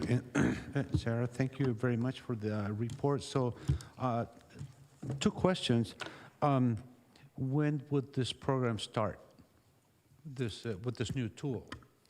So we have to have a second reading of the ordinance should the council decide to introduce the ordinance this evening. There'll be a second reading that's planned for next Tuesday, and then I believe it would go into effect 30 days thereafter. 30 days after that. Okay. Correct. Have we or have you studied where it would start? Where the first, this new tool will take place, but have you thought, well, let's see, should we start it in Jackson? Should we start in Tennyson? No. I think it all depends, right? Because we have an escalated enforcement process. So it's not based on location. It's based on the actual violation and the number of times a particular vendor may be in violation. So if this is a vendor's first offense, it's still just education. If it's the vendor's 10th, contact with city staff, then they may be edging now into, this new provision. But it's not based on location. It's based on the vendor itself and how many times they've been in violation or we've been in contact with them, letting them know what the requirements are. Okay. So could I recommend that you start perhaps looking first at Leydig and Tennyson? There are 5 of these vendors right in front of La Chaparrita restaurant, and I spoke to the owner. They're not happy. They're losing a lot of business. And also Maria's restaurant, which is right behind the donut shop. So that's my question. Could you look into that, please? What we are doing is when we receive concerns and complaints related to the vendors, we investigate all of them regardless of location. My guess is some of the ones where you've mentioned it, they're probably already on our list because we've been out and had conversations. So as those continue to escalate and we've had ongoing conversations, then we would be moving forward with escalated enforcement. But it's not, we can't just randomly go to a specific location and start start with impoundment if we haven't taken the first steps of education and the written citation. Yes. Yeah. But I appreciate the locations and we'll keep them in mind as far as initial outreach by our enforcement staff. Thank you very much. You're welcome. Councilmember Bonilla is recognized. Thank you, Mayor. Thank you for this proposal. A couple of questions. How many vendors have had first, second, and third incidences? Do we have that data? Yeah, I would say about 71 vendors currently are at the third stage. 71 are at the third stage. What do you think are the biggest hurdles to getting them through the necessary permitting process? Anecdotally, what I have heard from some of our staff that have had direct contact with the vendors, both through the education sessions that we've held at the library or interaction in our permit center, the biggest challenge seems to be the permitting process, both the cost and the cumbersome paperwork, et cetera, that's required to obtain the mobile food facility permit through Alameda County Health Department. Just as a reminder, our permit is free. It costs nothing to get the sidewalk vendor permit from the city, but they do need to provide documentation and evidence that they have the health department permit and that they have have a business license with the city. Our city processes are much simpler. From what I've heard, it's the length of time and the cost of the permit through the health department for those that are vending food. Got it. And have we worked with the health department to see if there's a way of simplifying or streamlining this process? We have, Councilmember. Unfortunately, it's not been met with. They are collaborating with us, but what they have shared is that they are severely under-resourced, and that's proving challenging for them on both the enforcement front and to assist vendors with the process itself. Got it. How many community complaints or concerns have we received, let's say, over the last month or 3 months related to these vendors in the community? I will tell you, since the time of adoption and the effective date of the ordinance in November, we've received a total of 14. We've only received 14 complaints from the community on these. Correct. That's correct. And then when we impound these, this equipment, I guess, do we then take liability for it? So like if we break it in the process and if someone comes to pick it up and it's not there, now the city has liability to replace it, repair it, or get it in an otherwise the condition that it was impounded in? Yeah, I can answer that. Yeah, that's currently, sorry about that. Yeah, Councilmember, that's some of the processes that were in questions we're currently working with Amy from the city attorney's office on. But it is a chain of custody thing, so I would say yes. Okay. And then can you talk to us about how this might be aligned or not aligned with other cities surrounding us and perhaps their enforcement mechanisms around street vending? I'm not really sure. I have not personally done a deep dive or understand exactly how enforcement is being addressed elsewhere. But the health department, as far as food goes, is for the entirety of Alameda County, right? So as far as that piece of it, they're always a partner with all of the jurisdictions that may or may not allow this in accordance with SB 946. And I do know that I've heard from our staff that the city of San Leandro has actually sent potential vendors to some of our education sessions because we're one of the only cities that is actually providing education and outreach information to vendors to help them through the process. And of course, then we have to share with them, well, these are the rules and the regulations for Hayward only and not in other cities. So, but I don't know how enforcement is being handled or addressed in other cities, but we can certainly look into that and provide you some information. Excellent. And then my final question is, what is the process for getting this stuff back if it does end up, escalating to being impounded? It'll be our normal hearing process. So in accordance with the chapter, they'll have roughly 10 days or so to have a hearing for claiming of the items, and then roughly about 30 days to pick those items up. So would there be a requirement that they get their necessary permits before they pick this stuff up? Or, could it be a situation where they get their equipment, taken away, it gets impounded, then they come and they pick it up, and then, do they have to pay, to pick it up? And how much do they? I guess I just really want to understand, what is that process? Because, if we're going to move forward with this tonight, we just also want to be transparent and, what the back end of it is if someone does find themselves in this escalation, of enforcement activities.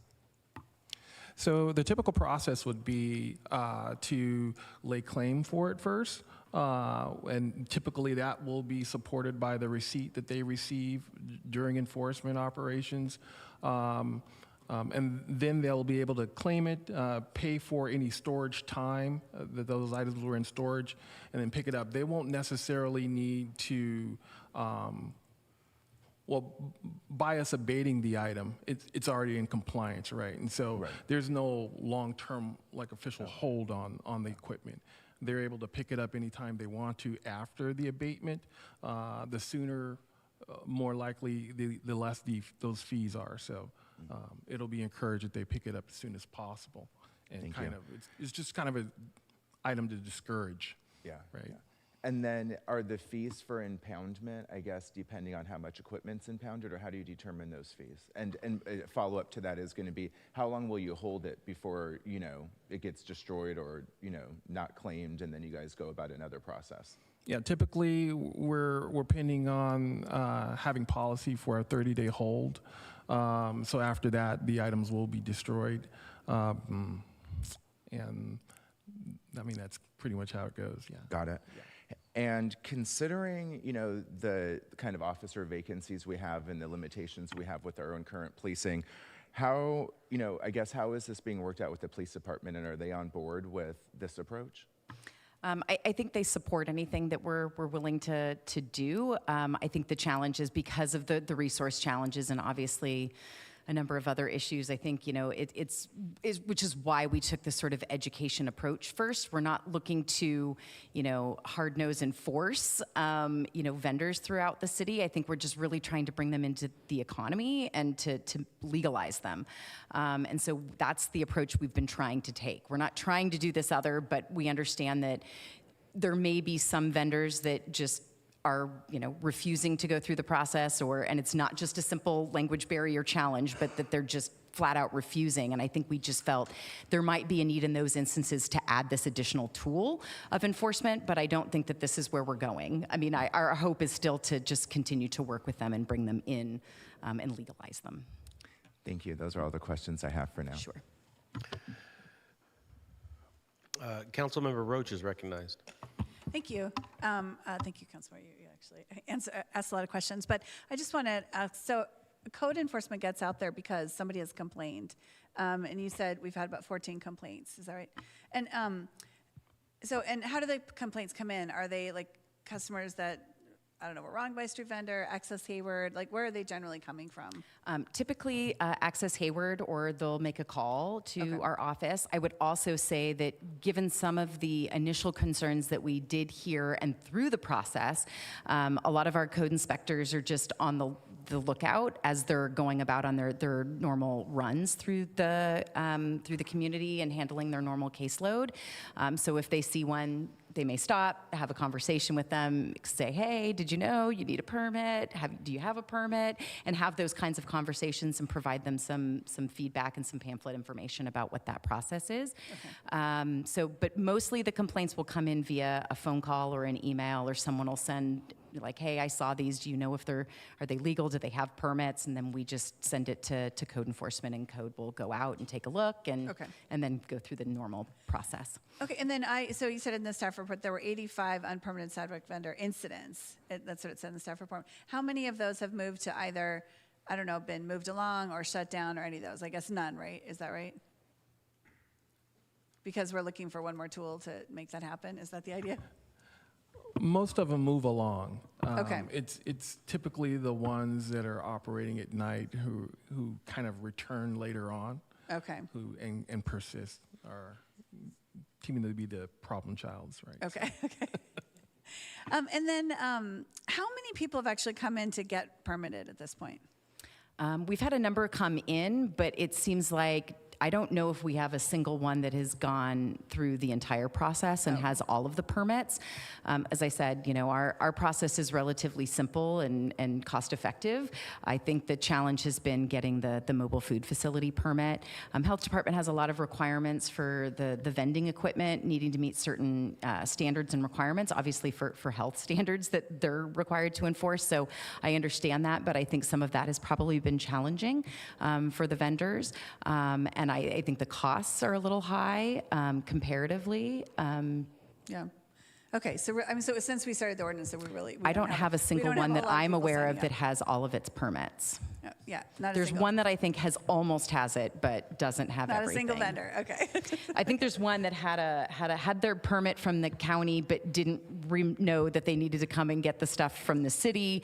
And when we had those conversations, they recognized, oh, okay. So I mean, I think we're real close on one, but I think many of the others don't have all of the And how many pieces. come to the community workshops? We've had probably like 3 vendors at the workshops, or Yeah, how many? I guess how many vendor operators are coming to the community workshops to really learn the process? I mean, a good amount have come, and I know that the county has held some of their own, and our staff has participated in those as well as they have participated in ours. I think it varies. I think it's.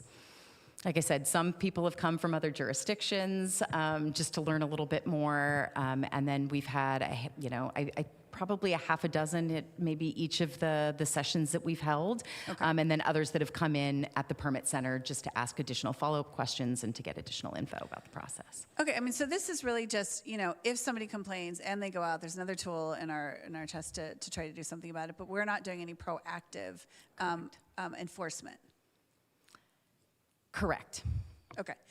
Because, unless we're seeing a lot of really egregious sort of operators that are out there, and what I mean by that is somebody that is, clearly in violation of the code requirements or other health and safety requirements, in the middle of, a roadway, blocking traffic, or, flames cooking on the sidewalk below trees. I mean, these are the kinds of things that we're like, okay, this is a serious issue. But yeah, I mean, proactively going after, a vendor that's selling, prepackaged chips, that's not what we're doing. We're really going out and providing education and helping them understand what the rules are. I think it was a lot of changes several years ago with the state, and I don't know that there's been a whole lot of information out there about it. So through our process, we're really just trying to educate, make sure that they're aware. The one thing I wanted to ask, per Councilmember Zemania's comments, is, at some point, if they're not really going to come in, we only have one that's actually gone through the process. That sounds like a really slow uptick, right, in the program. Will we look at least sort of like spot enforcement or some particular kind, like for example, raw food cooking vendors, like being, sort of coming up with a kind of hierarchy of need there so that, like you said, I mean, we can't go around and just stop it in every vendor we see. Like we certainly don't have the resources for that. But at some point, you know, because we've started this process, only one person has come in, and yet vendors are definitely multiplying at this point. And I think some vendors in some communities seem to be working for that community, and some and others don't. And I mean, at some point, should we look at a working group or a task force to talk about how we can spot enforce where there really is a need to do that because it's really bothering a certain neighborhood or it is affecting our pathways in front of our businesses, to have this ordinance actually mean something going forward, because right now, obviously, per design, it's a passive educational tool, really, except for this new piece.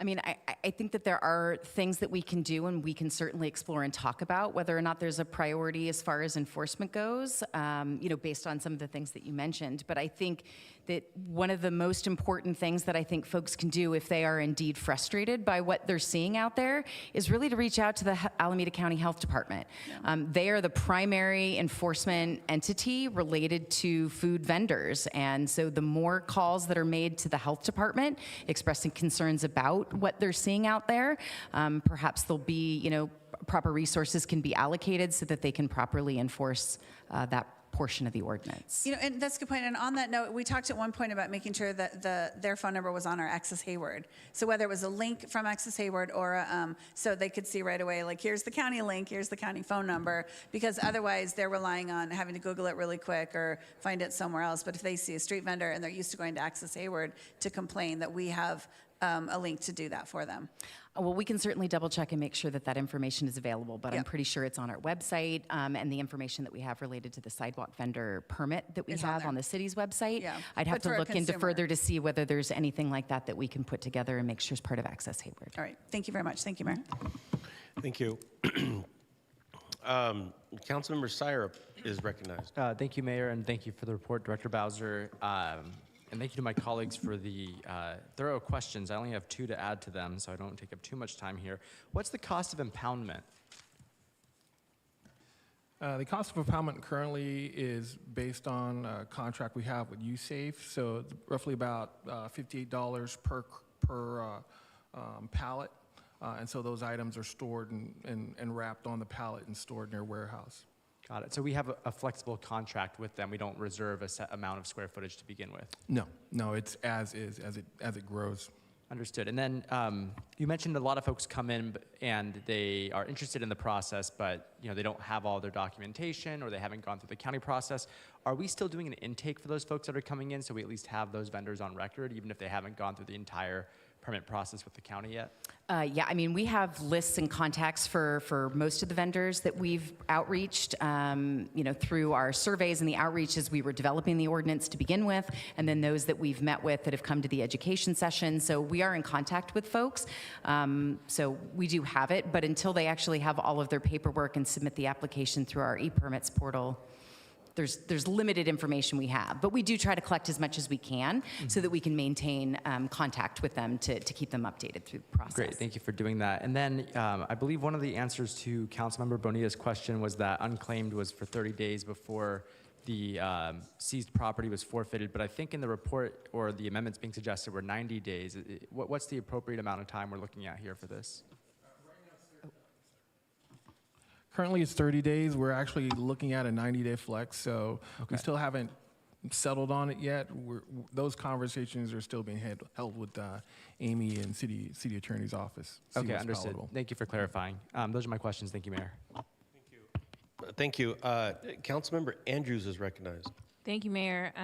Thank you, staff, for the presentation and the updates. I know there's been a lot of work on doing a lot of the education, and just want to know, it seems like a lot of the education is on the vendors, but have we done any education on the property owners who might be impacted by the vendors, or education to residents on how to make complaints and how do the complaints work? How does it get to the county?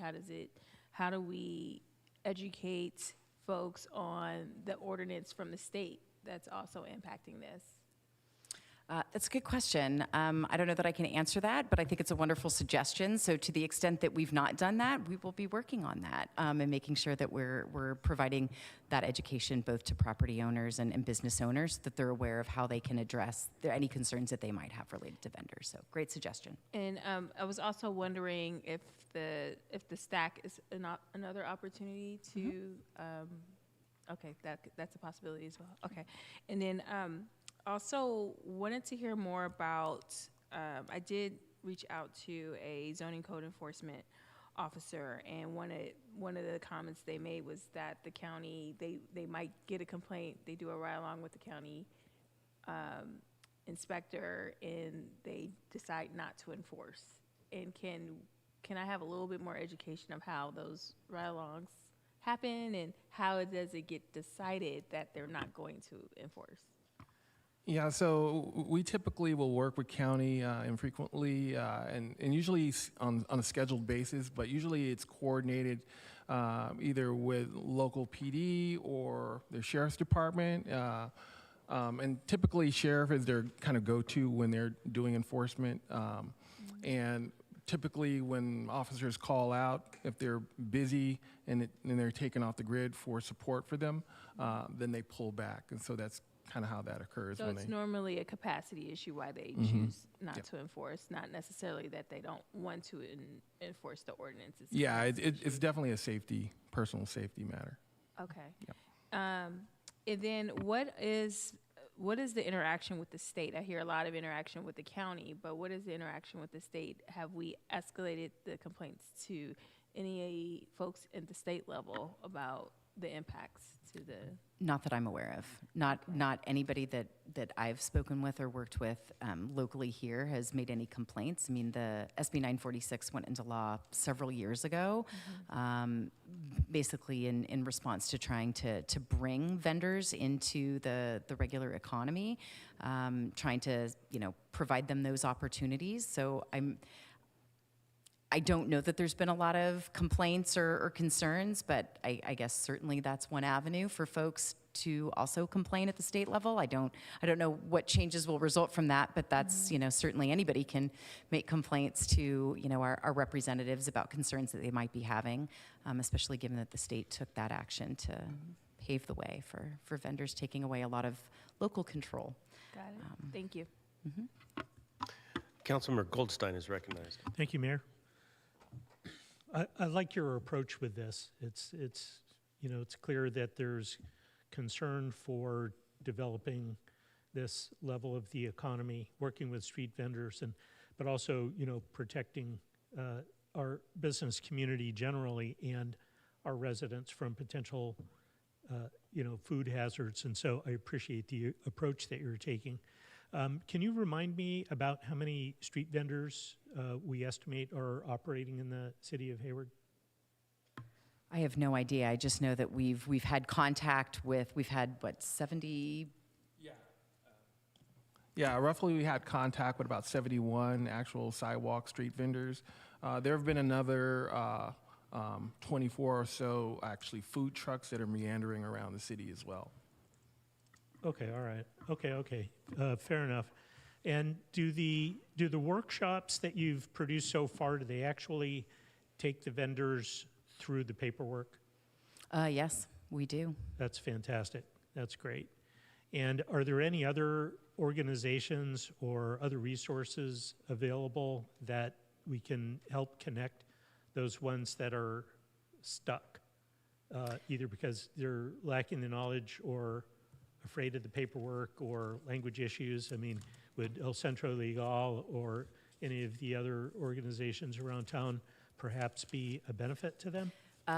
Yeah, and I believe that they've been in attendance at a couple of our workshops, but there's some nonprofit organizations that are helping vendors through this process, and we do what we can to try to connect vendors with them as well, so that we're providing that additional resource. Excellent. And I'm just wondering if there's any, funding resources. I'm not asking the city to spend the money, but I'm wondering if there are any organizations that are able and willing to do like microloans. I'm not aware, but that doesn't mean that they don't exist, but I'm not currently aware of any. Okay, all right, very good. And I think just based on the statistics that you said about the number of, the 71 that were kind of stuck, not able to pay for the county fees, which I think are quite high, like $500. And so I think it might be more like $800 or $900, and I think it's an annual fee, so it's not even like a one-time. You get your permit, you're done. It's an annual fee, I believe they have to pay. Yeah. So I'm just wondering if our local business community might be in a position to offer perhaps mentorship and microloans, and maybe even set up business partnerships with some of the street vendors to make that whole process easier for them. I'm not asking you for an answer. I'm just thinking out loud. Thank you. Thank you. Councilmember Roach is recognized for a small smidgen of time. Sorry, thank you. Just really quick. What about private, a lot of the vendors you see in private parking lots and stuff like that? What is our, like if somebody complains, do we still send code enforcement out? Mm-hmm. On a private park? And I guess, Councilmember Ann just kind of asked this, but what are we doing to educate property owners so that they know that they can go out there and ask these people to move along? So it depends. So if a property owner is contacting us and explaining that they've got this situation, then we have a conversation with them about, what they can and can't do, that they were within their rights to ask folks to move along from their property. So that we do that, but as far as generalized outreach in the way that I believe Councilmember Andrews was talking about it, I don't know how much of that we've done. We've done it one-on-one as we've interacted with individual property owners, but we can certainly look into a more global sort of outreach. Is that something that maybe should be in, is there something we generally send to businesses on like annual permit updates or something like that? Like maybe there's some verbiage or an insert or something that can go in with that, or an email or something that goes out to our business list or something, just as educational purposes. I mean, how to complain, who should have a permit, that kind of thing. So thank you. That's all, Mayor. Councilmember Zermeño is recognized for another little smidgen. My question is are we coming back after public comments, or we are? Okay. So I'll wait. Yeah. Okay. Thank you. I had a couple comments, or a couple questions. I have noticed, just an overwhelming, amount of styrofoam products being, served. All the food is being served in styrofoam products.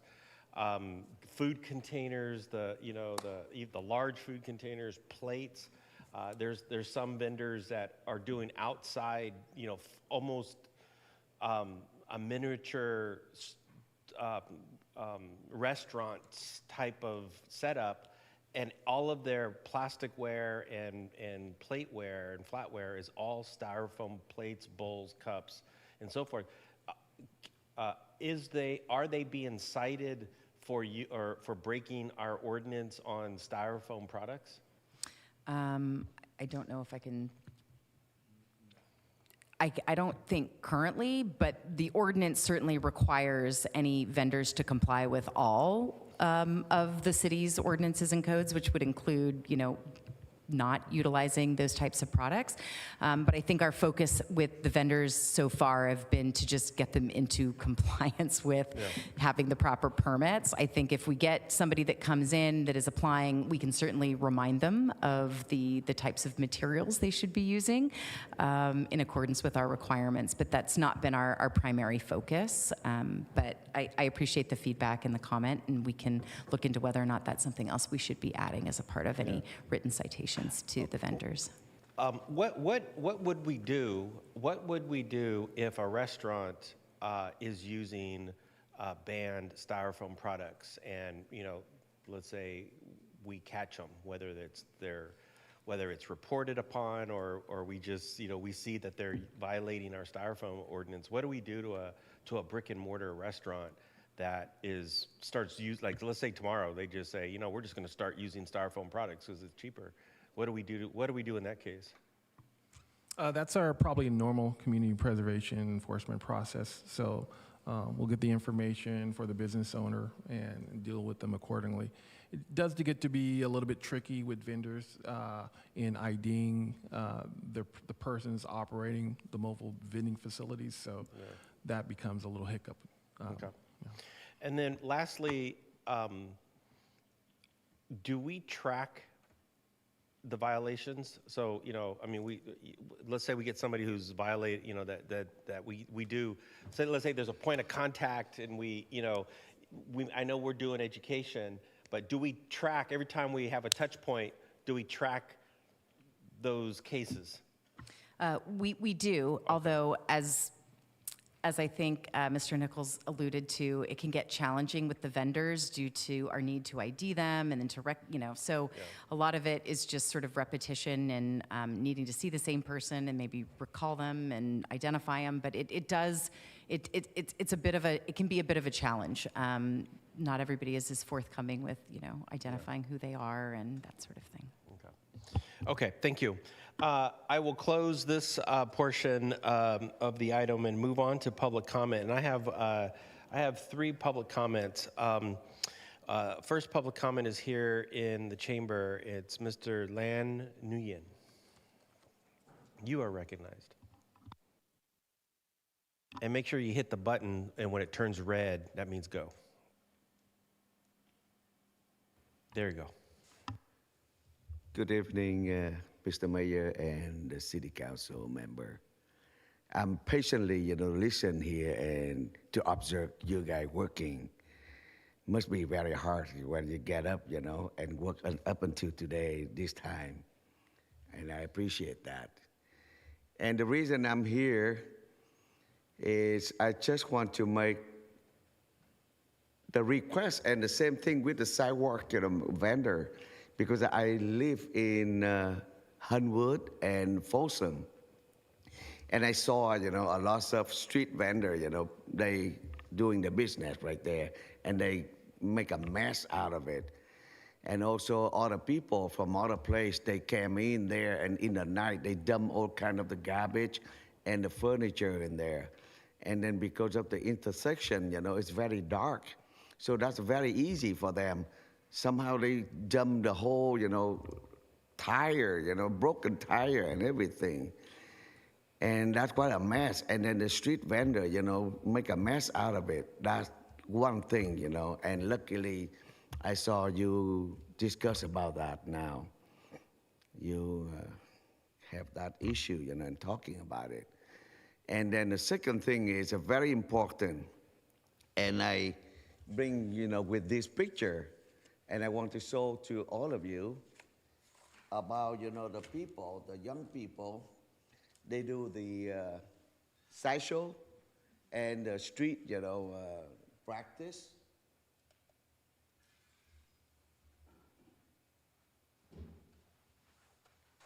And because of the intersection, very dark.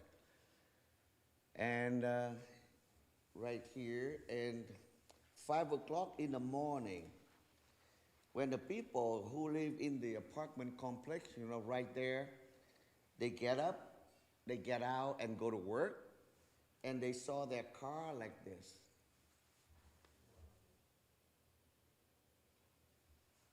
They're almost crying, they cannot do anything. 5 o'clock in the morning, sir. I got out to work at that time too, and I saw them because of my house next to it. But luckily, I just lived, one house away from that intersection. So, and look like, 2-3 times a month they do that. Very regularly. So, and I look at all the place, and I saw they have the roundabout. And I'm thinking, why don't we do that? If we do the roundabout, we're creating job for the contractor, and we reduce the speed, because every afternoon they're racing. They're racing in that Hayward because the street is too large. But now luckily we have, reduced it to 1 lane, but they're still racing. They're still racing. So if we have the roundabout, Look at all of the car. Mr. Nguyen, you're out of time, but absolutely your comments have been recorded, and we will follow up with that. And I know we have the chief of police back there, and you can certainly talk to him also, but I need to move on to the next caller. Thank you. I appreciate that. Thank you. And then also, sir, we need the light. Yeah. And me and my kid, put the application for so many times. And they even send, the engineer, came to my area and talked with me. Yeah. Mr. Nguyen, I have to go to the next caller, but thank you very much. Yeah. Thank you. And can you give us a solar light? It's cheap. Yeah. Thank you. I'm going to move on to our online. We have a caller by the name of Zoom User. Thank you. Hi, I think it's me. Can you hear me? Yes, we can hear you. Hi, I'm also Susie's iPad, or Suzanne Luther with Hayward Concerned Citizens. And I'd like to say, first of all, please count Mr. Nguyen's comments as your 14th complaint, because he just filed an official complaint about these vendors. And to say that you have record of 71 vendors and they are all in their third violation after 1 year and nothing has been done is really discouraging, because the restaurants in our area, they pay all kinds to be in compliance, to have a license, to do everything. I own 3 businesses. I know what it's like to be in compliance. It's a lot of work, but you got to do it.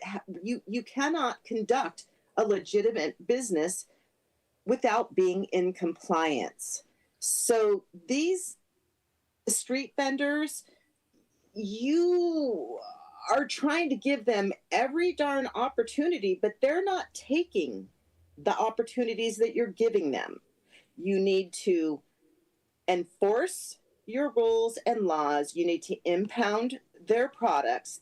And once that happens to them, once or twice, they will learn, comply, or move on. This is not fair to all your tax-paying businesses in Hayward, your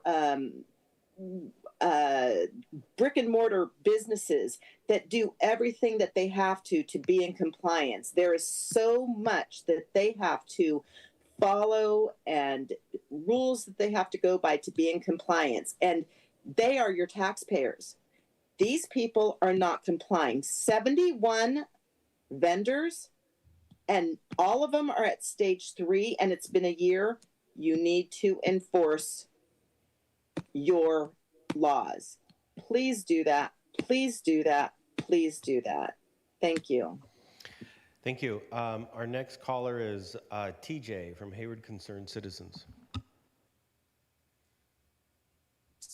Hi, I'm TJ also with Hayward Concerned Citizens. I wanted to say I had several thoughts. I feel like this ordinance is words only. There's not a lot of teeth to it. We're going through more hoops to educate than to enforce, I think. First off, we know that many of these vendors are not looking to become a brick and mortar. They are looking to make an expedient means of living, of bringing income, a quick buck, to support their families. And second, we know there are staff vacancies on the police side. And I thought I heard at the Saturday council retreat that there was a position phased out of code enforcement. I may have heard that wrong, but I thought that was mentioned. So I wonder, what is the turnaround time for code enforcement to respond on complaints, first of all? I don't think they can necessarily do that in real time.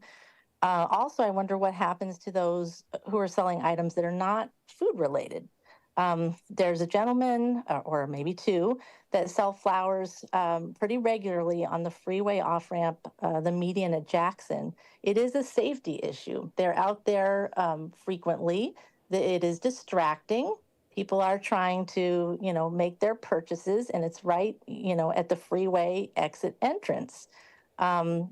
as far as the 14 complaints that you've gotten, I know one of them was mine.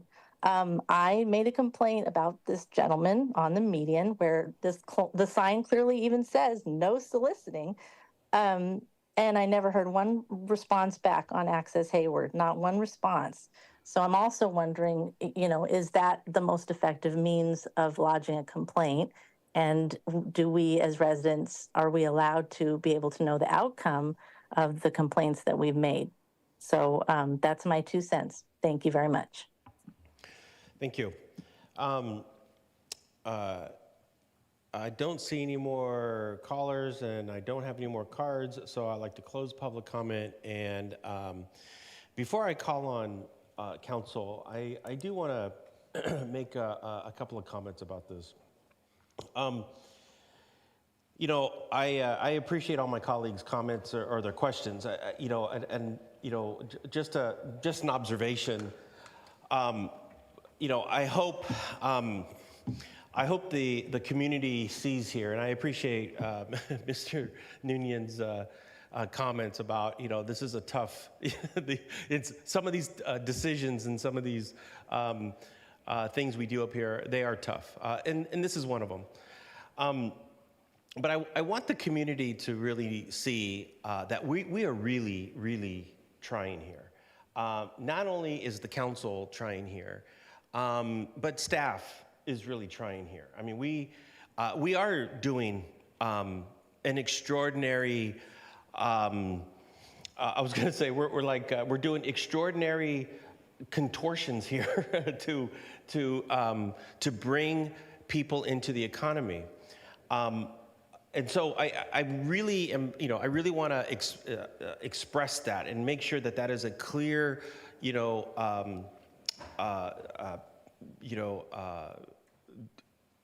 demonstration of what we're doing here. We're really, really trying to make this work. Secondly, I also want to express empathy. I think everyone up here in the council, the intent of this ordinance, I think started out very empathetic. The stakeholders in the community, restaurant owners who came to us and who wanted us to take action, were also very, very empathetic, incredibly empathetic. In fact, they were polite with us. They understand the plight and the struggle of the street vendors. So do we. We understand, and I think one of the callers even mentioned, yes, I mean, you have families out there making food, selling it, and supporting their families. I mean, we get it, and we certainly understand that. And I want the community to know, and I also want the street vendors to know, if they're watching or if they take time to hear what we're doing here, is that when we started out on this journey with this ordinance, the intent was to do a couple of things. One, we wanted to legalize them and bring them into the economy. That's basically what we're doing, and I appreciate Ms. Bowser's remarks about that. That's our intent. We want them to come into the economy. We want them to be permitted and licensed and be successful. One of the comments I heard very early on in this process was many of the existing business owners, restaurant owners, wanted to see a lot of the families and a lot of the folks in these neighborhoods successfully open up a business and thrive. I mean, I think that makes for a better economy. I mean, in every neighborhood and and throughout our city. And Councilmember Andrews and I and Councilmember Bonilla, we sit on the Economic Development Committee. And one of the things that we're always trying to figure out is how do we activate neighborhoods that have historically not had, thriving little businesses that, sell food and sell other stuff that we see that are being sold today.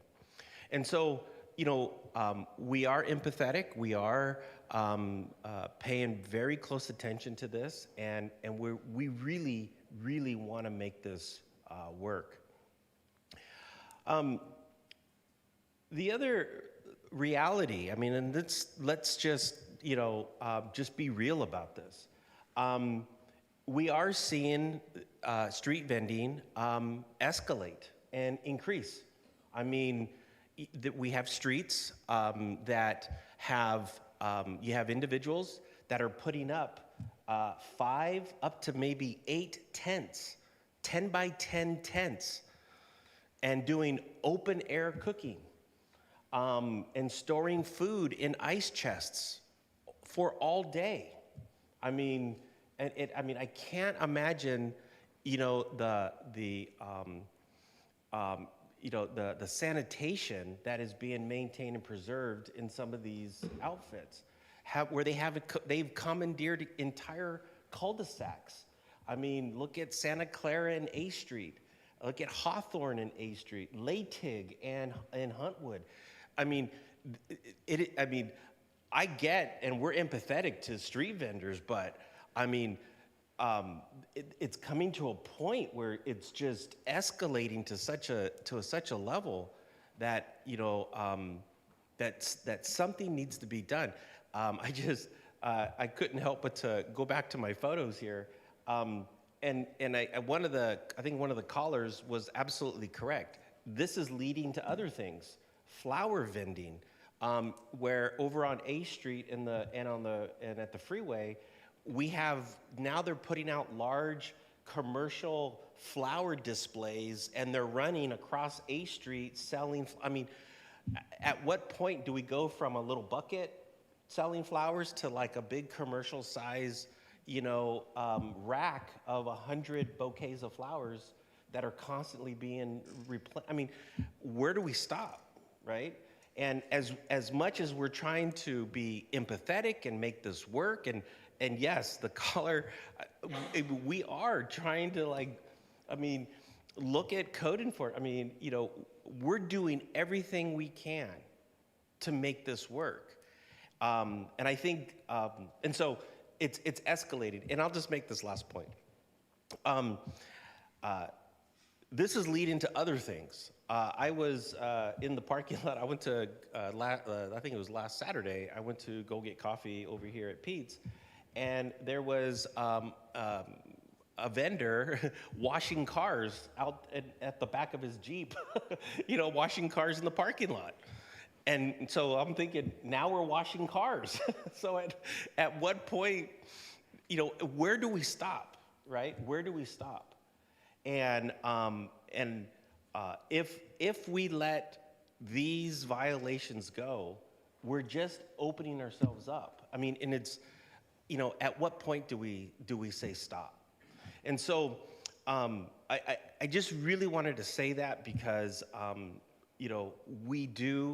we are empathetic up here. We are really, really trying to do this. And I know we have representatives from the chamber here, the Chamber of Commerce.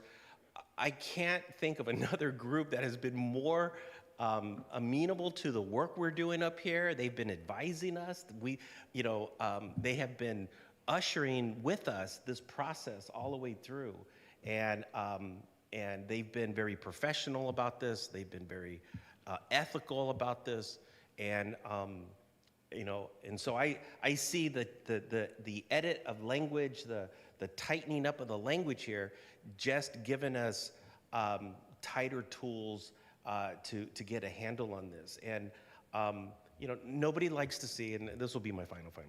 Nobody likes to see a street vendor get closed down, right? Nobody likes to see that. We've seen the YouTube videos. We've seen we've seen it.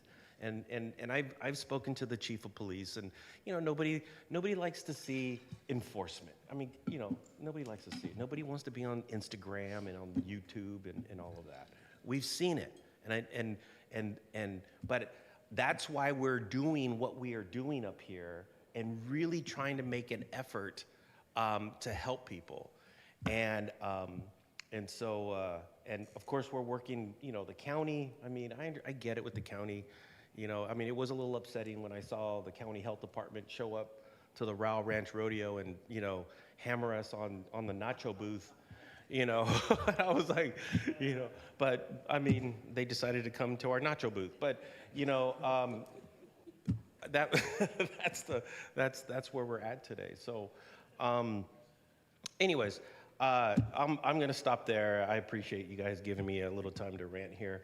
I'm going to go ahead and move the item, but I'll let other folks talk before I move the item. And I don't know if anybody else has any questions. Councilmember Zerminio, you're recognized. Thank you, Mayor. And I agree with your comments, and I agree with your previous comments. Being a green guy, styrofoam has no place in our city. So I have two other comments. One of them is, my mother started as a street vendor selling tacos, fried tacos, ice out of a bar in Tijuana, Mexico. That was her American dream in Mexico. Then she decided, well, I'm gonna go pursue my American dream in the United States. And she was not a street vendor, but she worked real hard. And before she knew it, she had a full-fledged brick-and-mortar restaurant in Salinas, California for 35 years. Single woman. Okay, Mr. and Mrs. Herrera came from Jalisco, pursuing the American dream. And they also now run a restaurant. Mrs. Lopez and her daughter came up from the state of Michoacan and now have a restaurant on Tennyson Road, Maria's.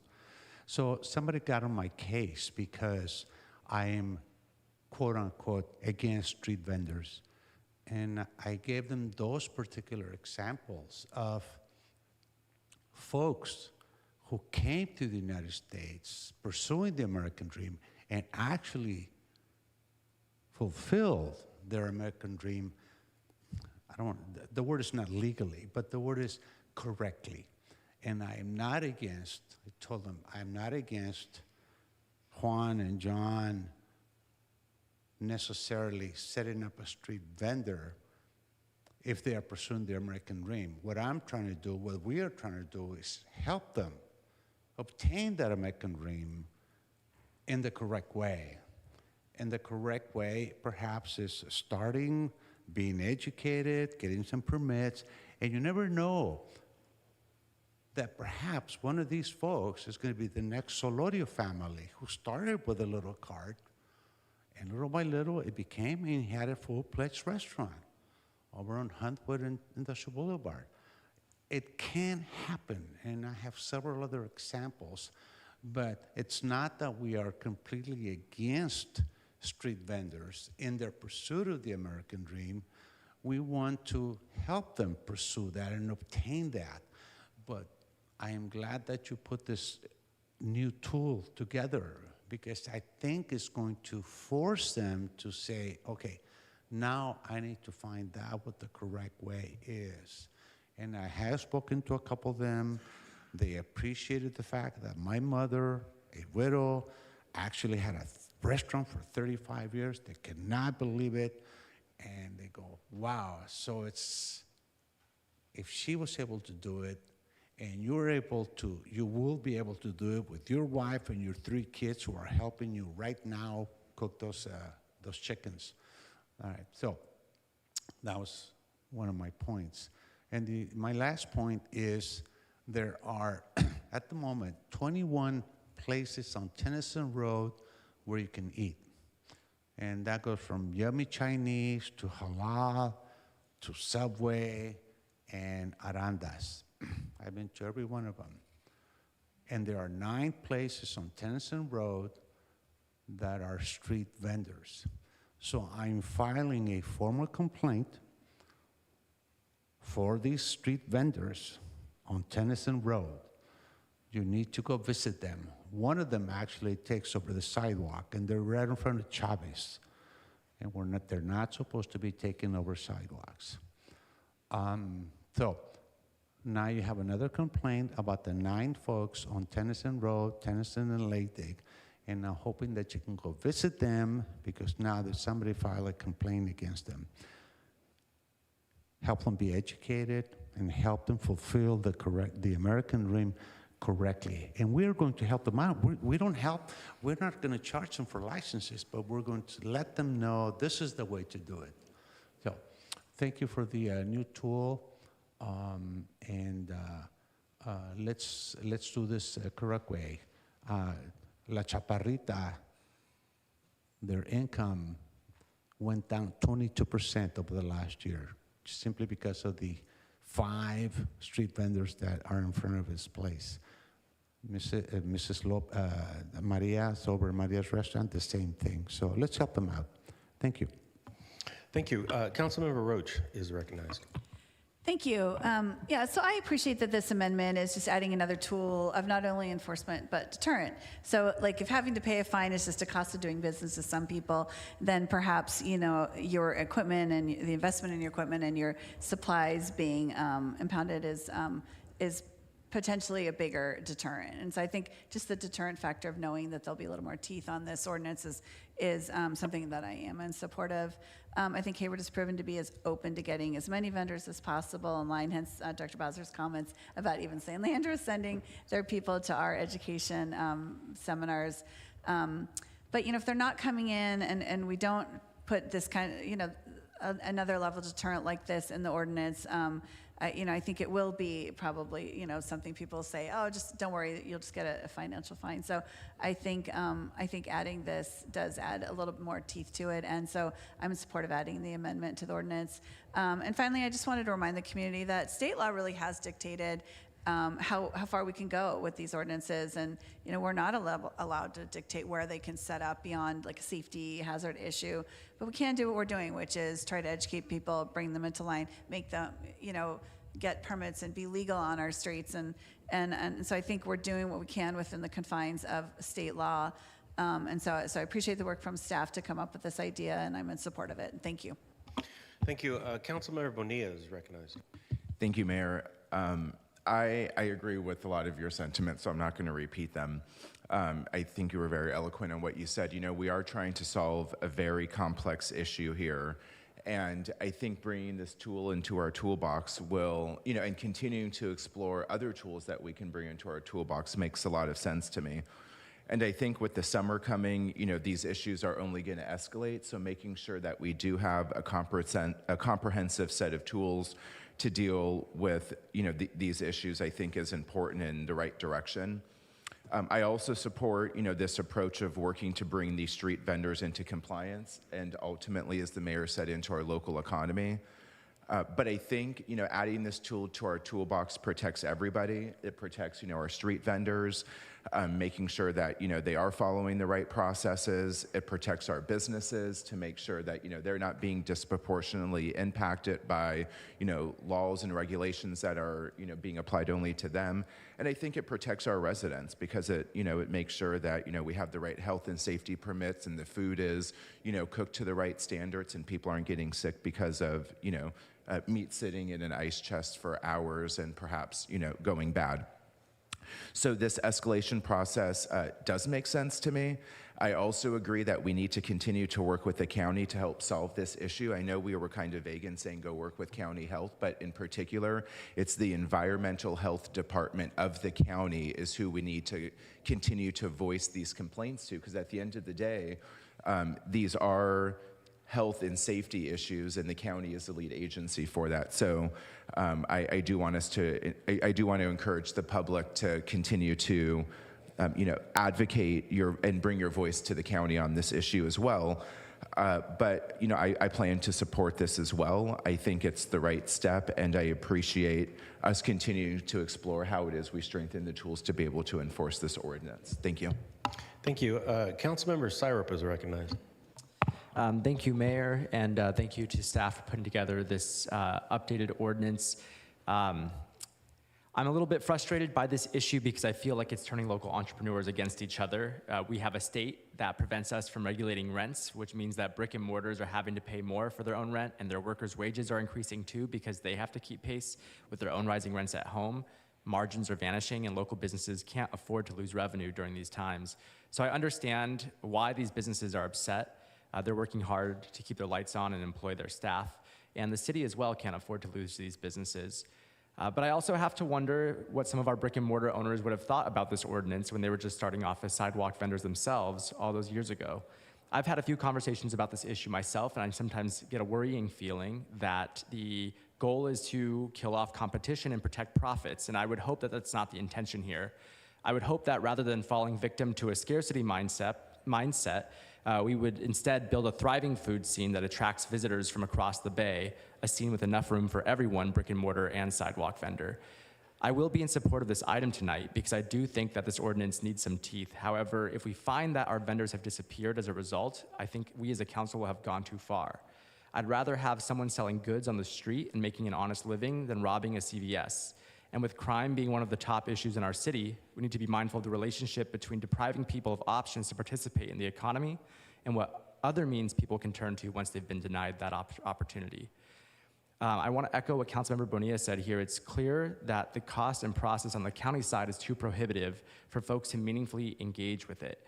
And because of the county, we're continuing to spend valuable staff time tweaking an ordinance that's virtually useless until the county is a willing partner. I'm also concerned about spending incredibly valuable police time on our poorest entrepreneurs instead of addressing serious crimes because of the inaccessibility of the county's process. So, I'm happy for us to move forward with this update tonight, but my ask to all of the business owners that care about this and to our friends at the chamber who are more frustrated about this than I can imagine, that we need to take this conversation to the county. These vendors need to be safe, of course. These vendors need to pay their fair share in taxes, of course, and they can't just litter in our streets. But not every vendor needs to be a brick and mortar, and not every vendor needs to disappear. They just need to be in compliance. So I'm happy to support this motion. Thank you. Thank you. Councilmember Andrews is recognized. Thank you. I appreciate staff's commitment to educating the vendors. I know it's been a very frustrating process in wrapping your head around how can we have this ordinance and be empathetic, but also thinking about enforcement in a meaningful way, and I think this tool does do that. I do want to remind business owners and residents that the Alameda County Public Health phone number is 510-567-6700. Again, the public, just so you know, the Alameda County Public Health phone number is 510-567-6700. I do think it is an unfair burden on our staff to try to enforce something with only so much they can enforce.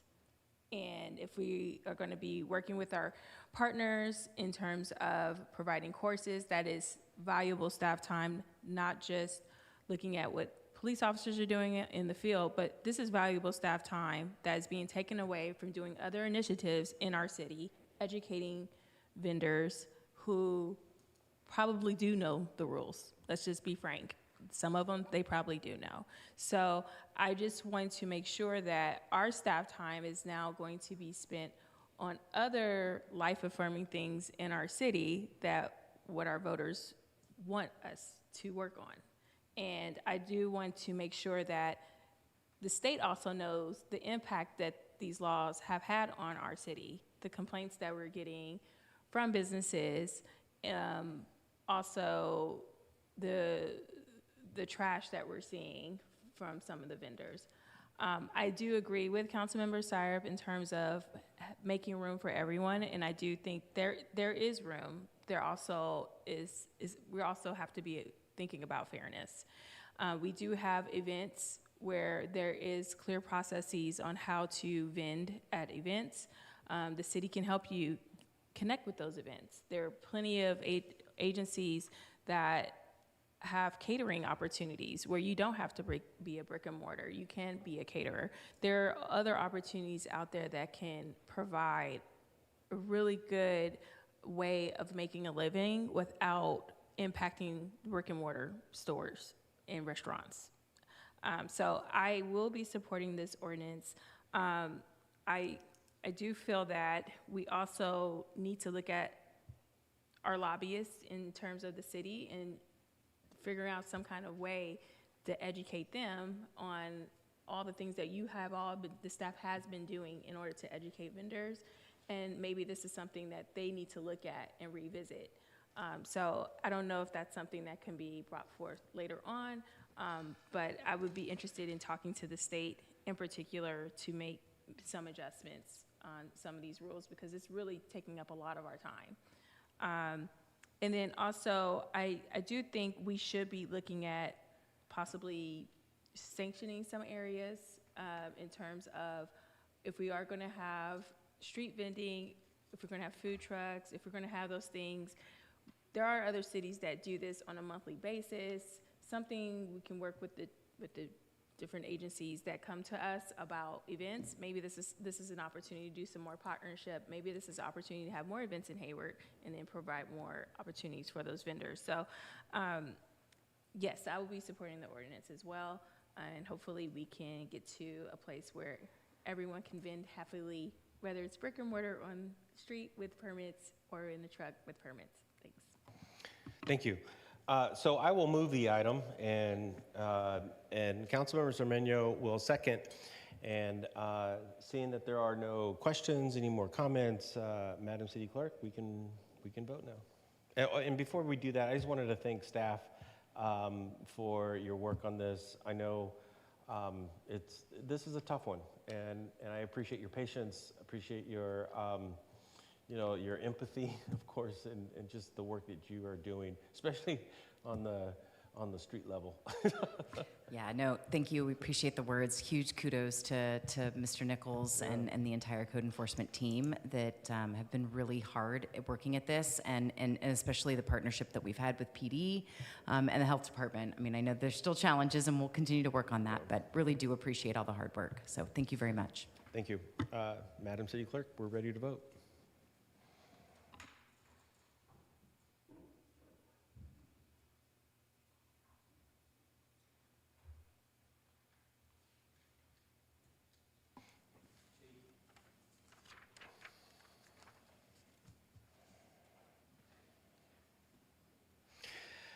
Item passes 7 yeses and 0 nos. Thank you. Okay, so I'll take a second or two and wait till our finance director takes her seat.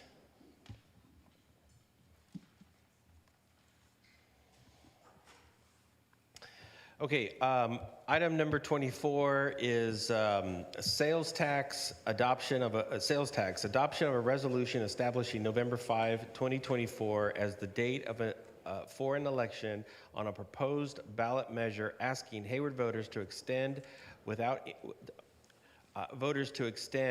increasing the City of Hayward half-cent sales tax for an additional 20 years. And I believe our interim city manager, Dustin Clausen, will kick this off. Good evening once again.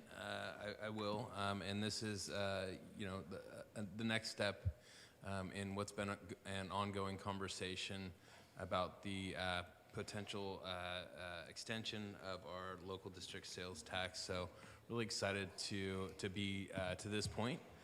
It's been a journey.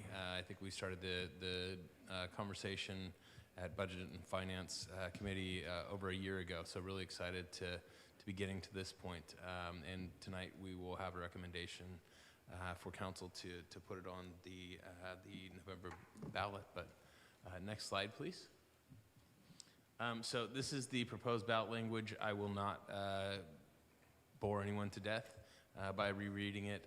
This is the same ballot language that we used in the community surveying and polling that we did. It's also the same as we spoke about at the beginning of the month and last month. So we are not necessarily considering any changes to this language. We've done a lot of good work in making sure we have vetted it appropriately and are comfortable with it legally. So next slide, please. We are talking about a measure that we expect to generate anywhere between 20 and 25 million in the coming years. We estimate that if we extend the measure for 20 years, it will allow for financing of up to 204 million. I want to be clear here that that's certainly not all of the revenues that we'll have. We have made some decisions to fund some services. Those services are, I guess I won't steal too much thunder, but the conversation is to be continued. This assumes that the services would continue these amounts and would allow for traditional financing, if you will, of up to $204 million. That is I'll call it a soft number. These are projections, and these are based on interest rates as they are currently today. Had we looked at this, and we did look at this a year ago, and interest rate environment was much different, the amount that we could issue was a bit higher. And I would imagine that if and when we are ready to issue debt, we may or may not have a different interest rate environment, and so the picture may be a little bit different. But this is certainly enough for us to consider and converse about. So, next slide, please.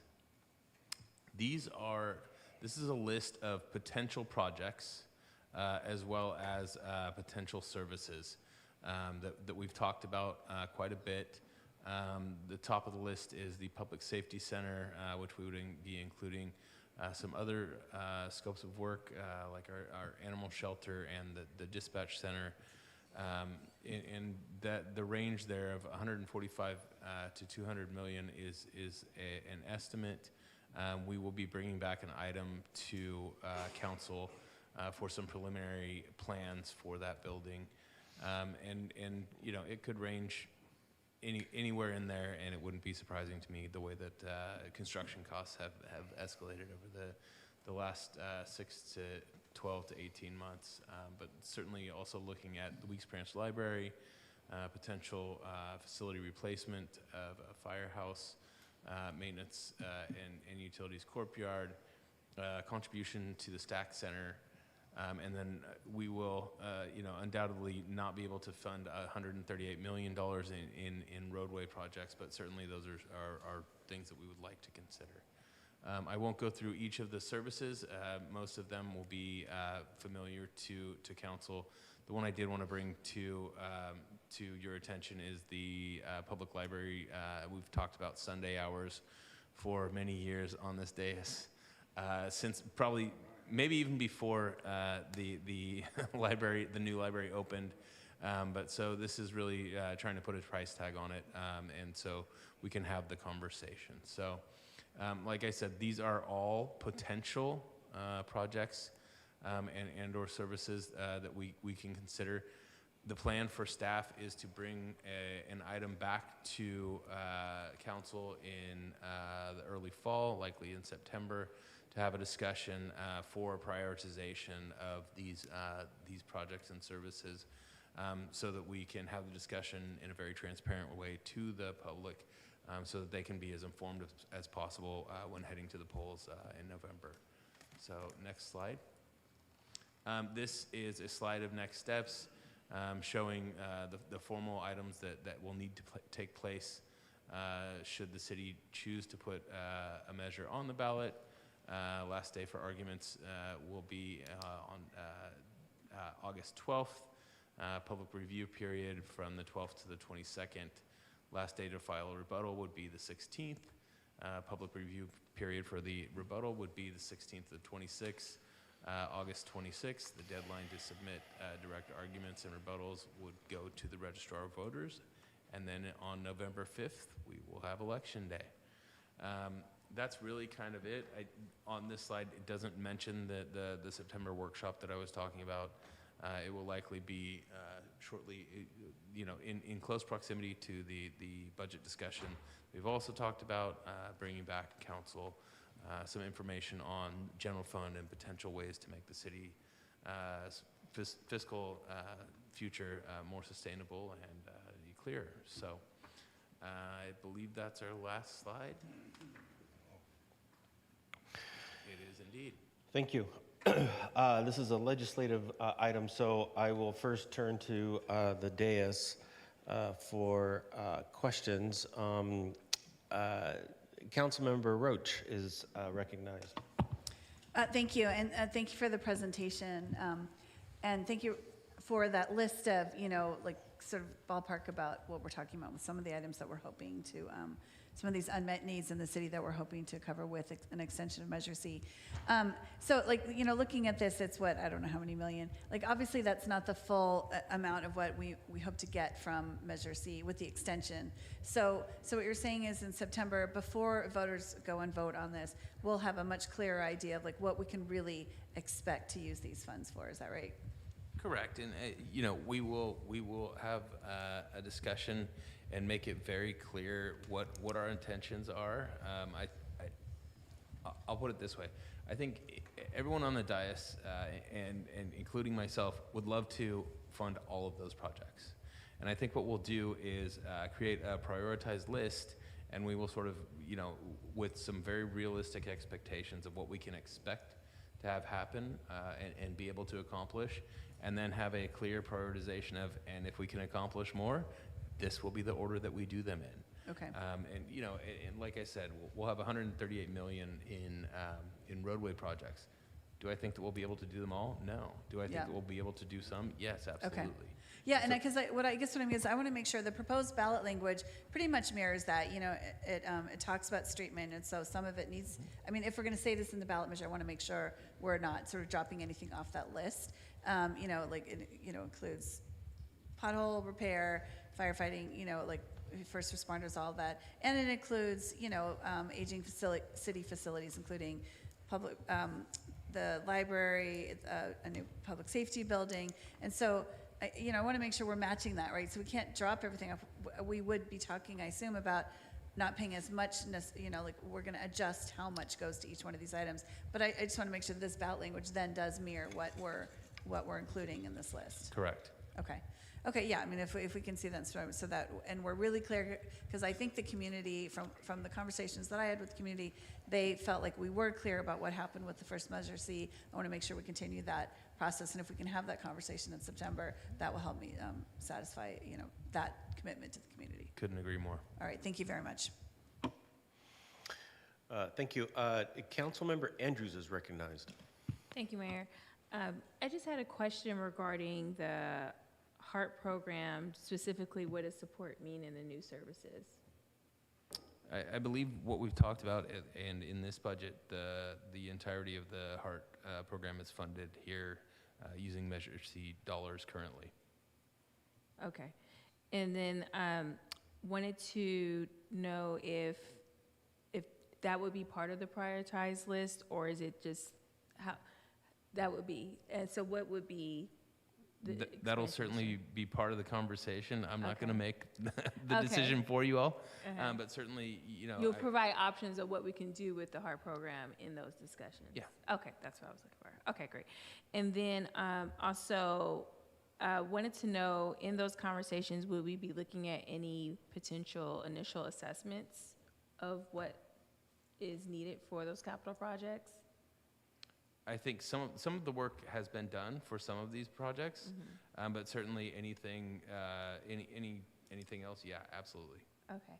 And just curious if there was I haven't seen it, but you all internally might have these documents, but is there a facilities master plan that identifies more clearly what each of these items would need specifically, and would that be brought forward to us, or is it going to be something more simplified?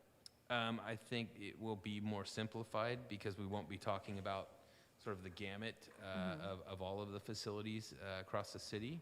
I know we have, you know, certainly have the CIP document, Right. but also we have, you know, our maintenance services division or department has a facilities division. I know they have a facilities master plan that has rougher estimates. Yeah. And you know, we did a study and design work for a sort of a much more abstract police building that we didn't have a site for, that we didn't have, you know, and so now we have that, but I think what we're looking to do, because it didn't include a lot more of the community facing features that we're looking for to really make it more of a community-based center. It was more of just old-fashioned cop shop, if you will.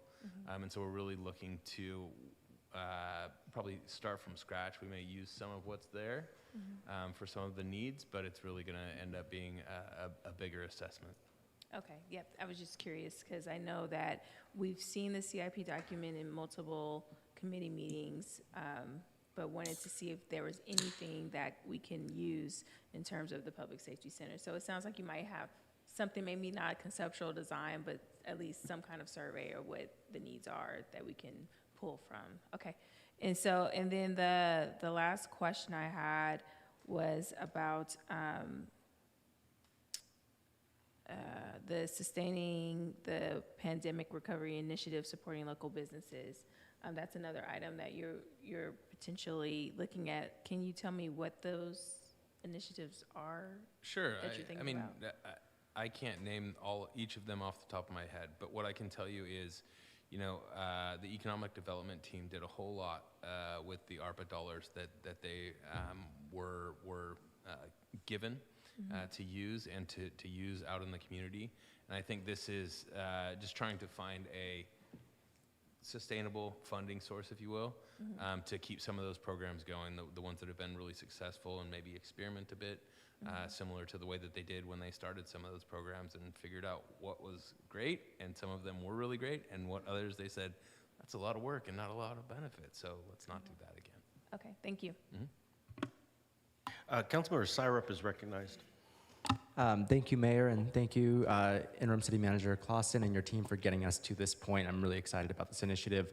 I wanted to echo some of Councilmember Andrews' comments around a facilities master plan. I think, we're running into the classic government issue of infinite need, not enough cash. And, I'm really interested, when I look at this list, I feel like we're looking at them as all standalone projects.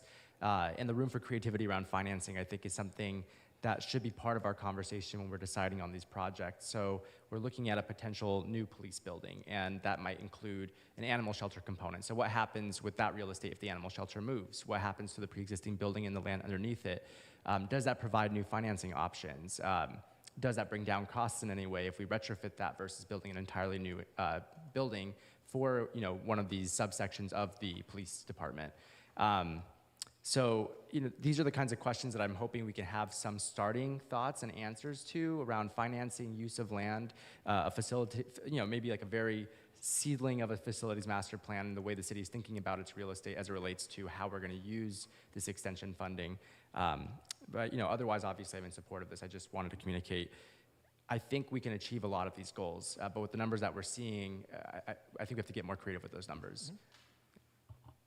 And I guess the question I would ask here is, does that seem feasible to do before the next time we talk about this item? I think on a high level, it probably will. But the more reality will come to fruition. I think any project the size that we're speaking of, it's going to take some time. And so, we can't just completely displace our animal control folks and just say, hey, sorry, no services for the next 2 to 3 years while we're in design, and then build, start construction and all of those things. But certainly that is something that we can look at. I mean, another that we've had very, very preliminary conversations, but is a public-private partnership, which, when we've entered most of those conversations, they're like, okay, what are you bringing to the table? And we say, not a lot, a positive attitude, not a lot of capital. And I think this will allow us to have a different conversation there, and maybe allow us to leverage some funds and leverage a partnership, and see where we can go. Understood. I appreciate the realism of your response. I guess my encouragement for my colleagues up here is when we're having the conversation around priorities, figuring out what the process is for us to revisit those priorities. I know we're committing to these funds for a certain set of projects, but I don't want us to get sticker shock or the opposite of sticker shock and commit to an order that could be flexible once we have more information. So I look to staff to help us go through that process as we learn more information and help us reprioritize around some of what you presented here tonight. Councilmember Zermeño is recognized. Thank you, Mayor. Dustin, thank you very much. Good report. One question. Any thought about including La Vista Park and refurbishing our old City Hall? Not to this point, just to be honest. I think we've got a pretty good financing plan for La Vista in Okay. partnership with HARD. And so that hasn't been necessarily something that we've talked about, including with Measure C. For Old City Hall, I don't have any plan at this, I don't have a viable plan that I can share with you at this point. I think, obviously, we're going to have to do something there. Yeah. And hopefully we can kind of look at it, see if there's any possibilities. There were 2 fires in the place today, so we need to somehow rather figure out something for that center. Certainly securing it immediately will be a priority. Right. And then looking at what we Right. can do there that would benefit We- the community. We far don't have more a cultural center in Hayward. It would be a great cultural center. Okay, thanks. Thank you. A few questions, actually. Measure C, it's been pretty successful, would you say? I would say highly successful. I think when we first looked at this, we were estimating the potential for about $10 million in revenues, and we had, I think, a $50 million price tag on the library, 21st Century Library and Learning Center, which I'm not bragging that our costs exceeded our original estimates, but they certainly did. I think the center lived up to and maybe exceeded our expectations as well.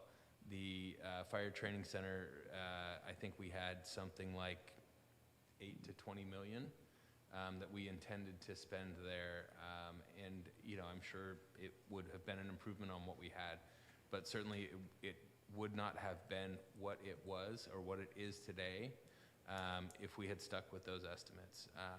We accomplished, the city's largest single public works project at Fire Station 6 and Training Center, and we did all of that without the need for financing, which is, the amount that we saved by not having to pay 3 to 5 to 6% on what ended up being, $60 to $70 million project is significant.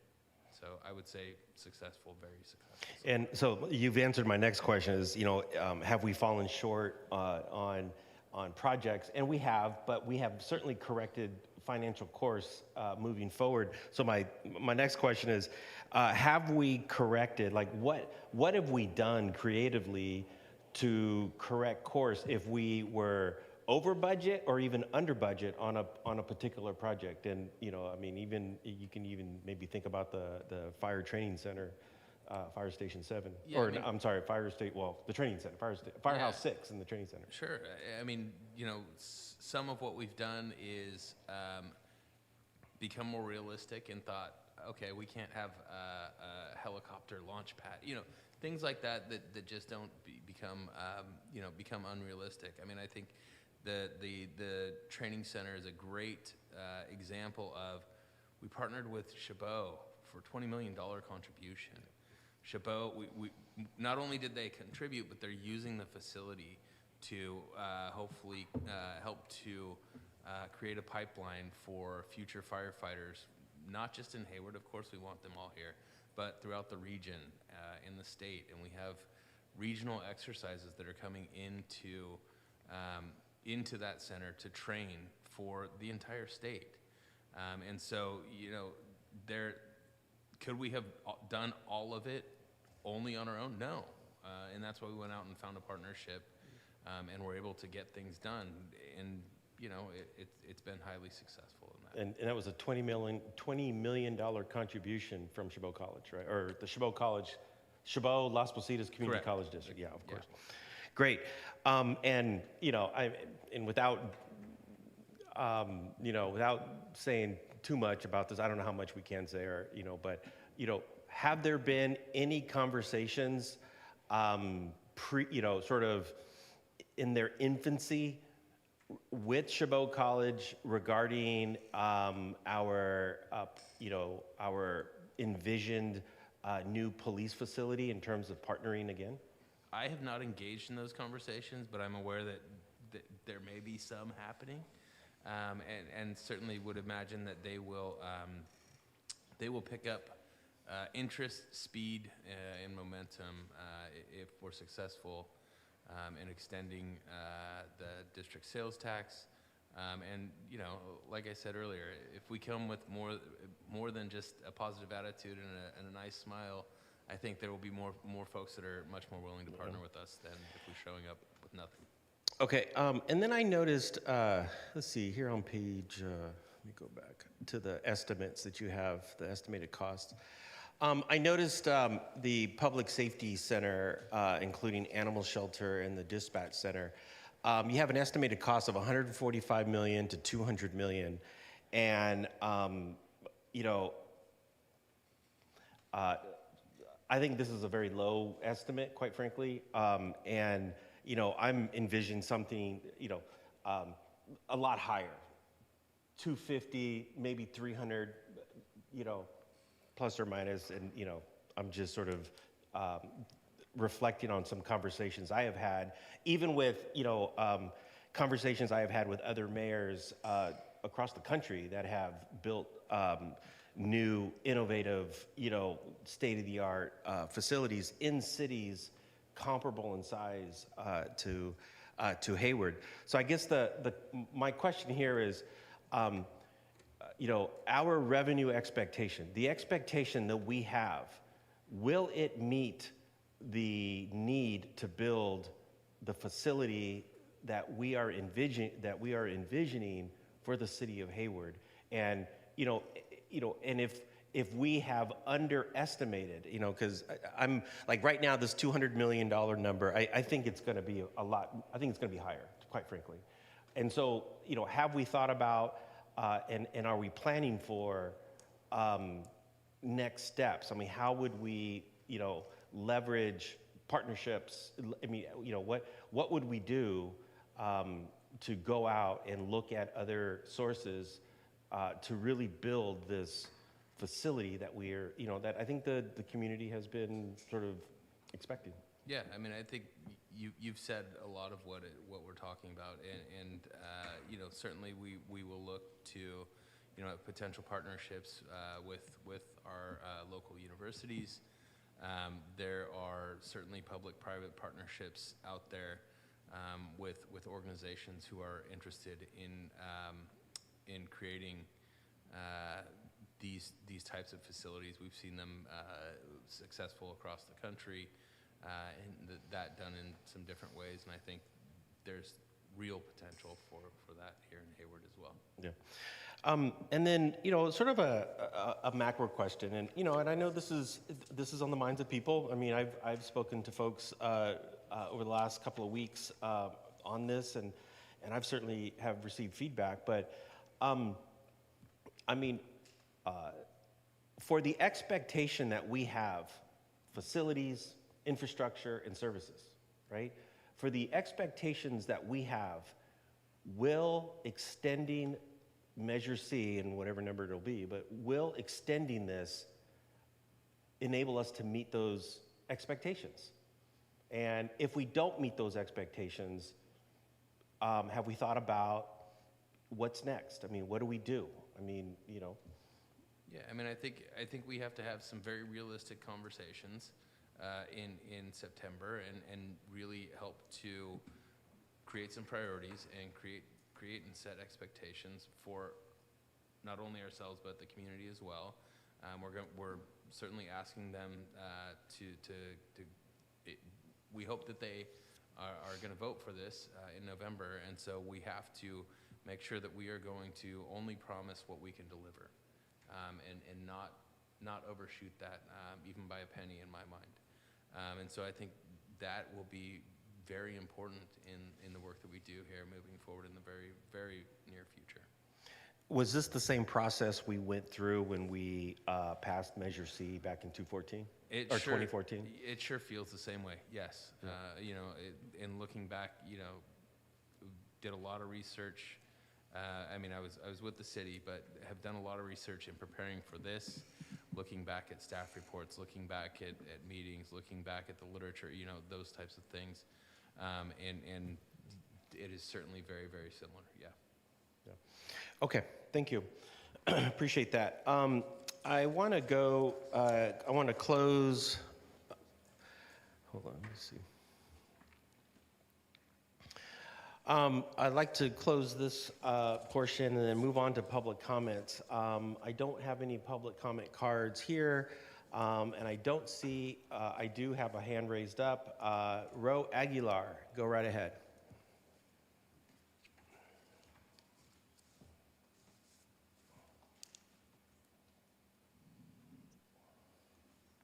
Good evening, City Council and members of the public and staff. I am speaking in favor of placing the extension of the half-cent sales tax without an increase for 20 or more years on the November 2024 ballot. This measure provides critical funding for Hayward to expand and upgrade public facilities and city services to a growing population. This measure will save money by allowing the city to start contracting for projects at today's cost instead of waiting another 10 years. It will also help keep Hayward economically competitive and encourage a safer, more service-oriented local government. I support the projects listed in Table 1, especially the HEART program. This is a fiscally prudent initiative which reduces the number of 911 calls that require a full-on response from police and fire personnel, thus saving police time. By forming smaller teams, which also include medical personnel, residents can receive on-site services and direct referrals to appropriate resources on the first emergency call. If extending Measure C allocates sufficient funding to provide HEART what it needs to be successful, it can effectively address and even reduce mental health and homelessness incidents in Hayward. Safe parking is another priority from Table 1, which would make it easier and cost-effective for wraparound services to access those who need help by offering an alternative to parking RVs and cars on residential streets and other public and private properties. I know passing this measure will be hard work, and I will be encouraging residents to vote yes. I commend the council and city staff for moving this measure forward. I have one word of caution from hearing the council members' questions, and that is that it's, in my experience, it is much easier, not easier, but much more common that you can find grants that are funding capital projects than operations money. So please keep that in mind when you prioritize these projects, that capital funding is in general, easier to find than operations money. Thank you. Thank you. Our next caller is Zoom user, but I'm assuming it is Miss Luther or iPad, Susie's iPad, or go right ahead, Miss Luther.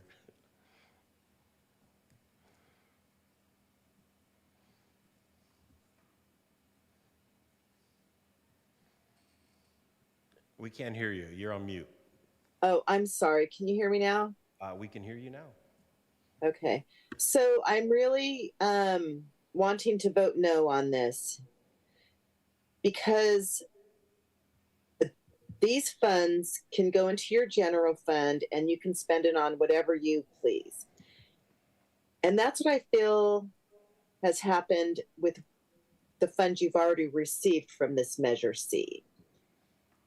And I also feel like it's almost like a bait and switch of how you advertise this Measure C coming up, and it's all about safety and it's all about this. So I'm asking for a real commitment and a real guarantee that you're going to spend this money on the new public safety building, because it's way overdue. So I don't know. I feel like tonight you're talking a lot about it because we're all listening. And I'm going to continue to listen because I don't feel it's real right now. Just my thoughts. That's it. Thank you.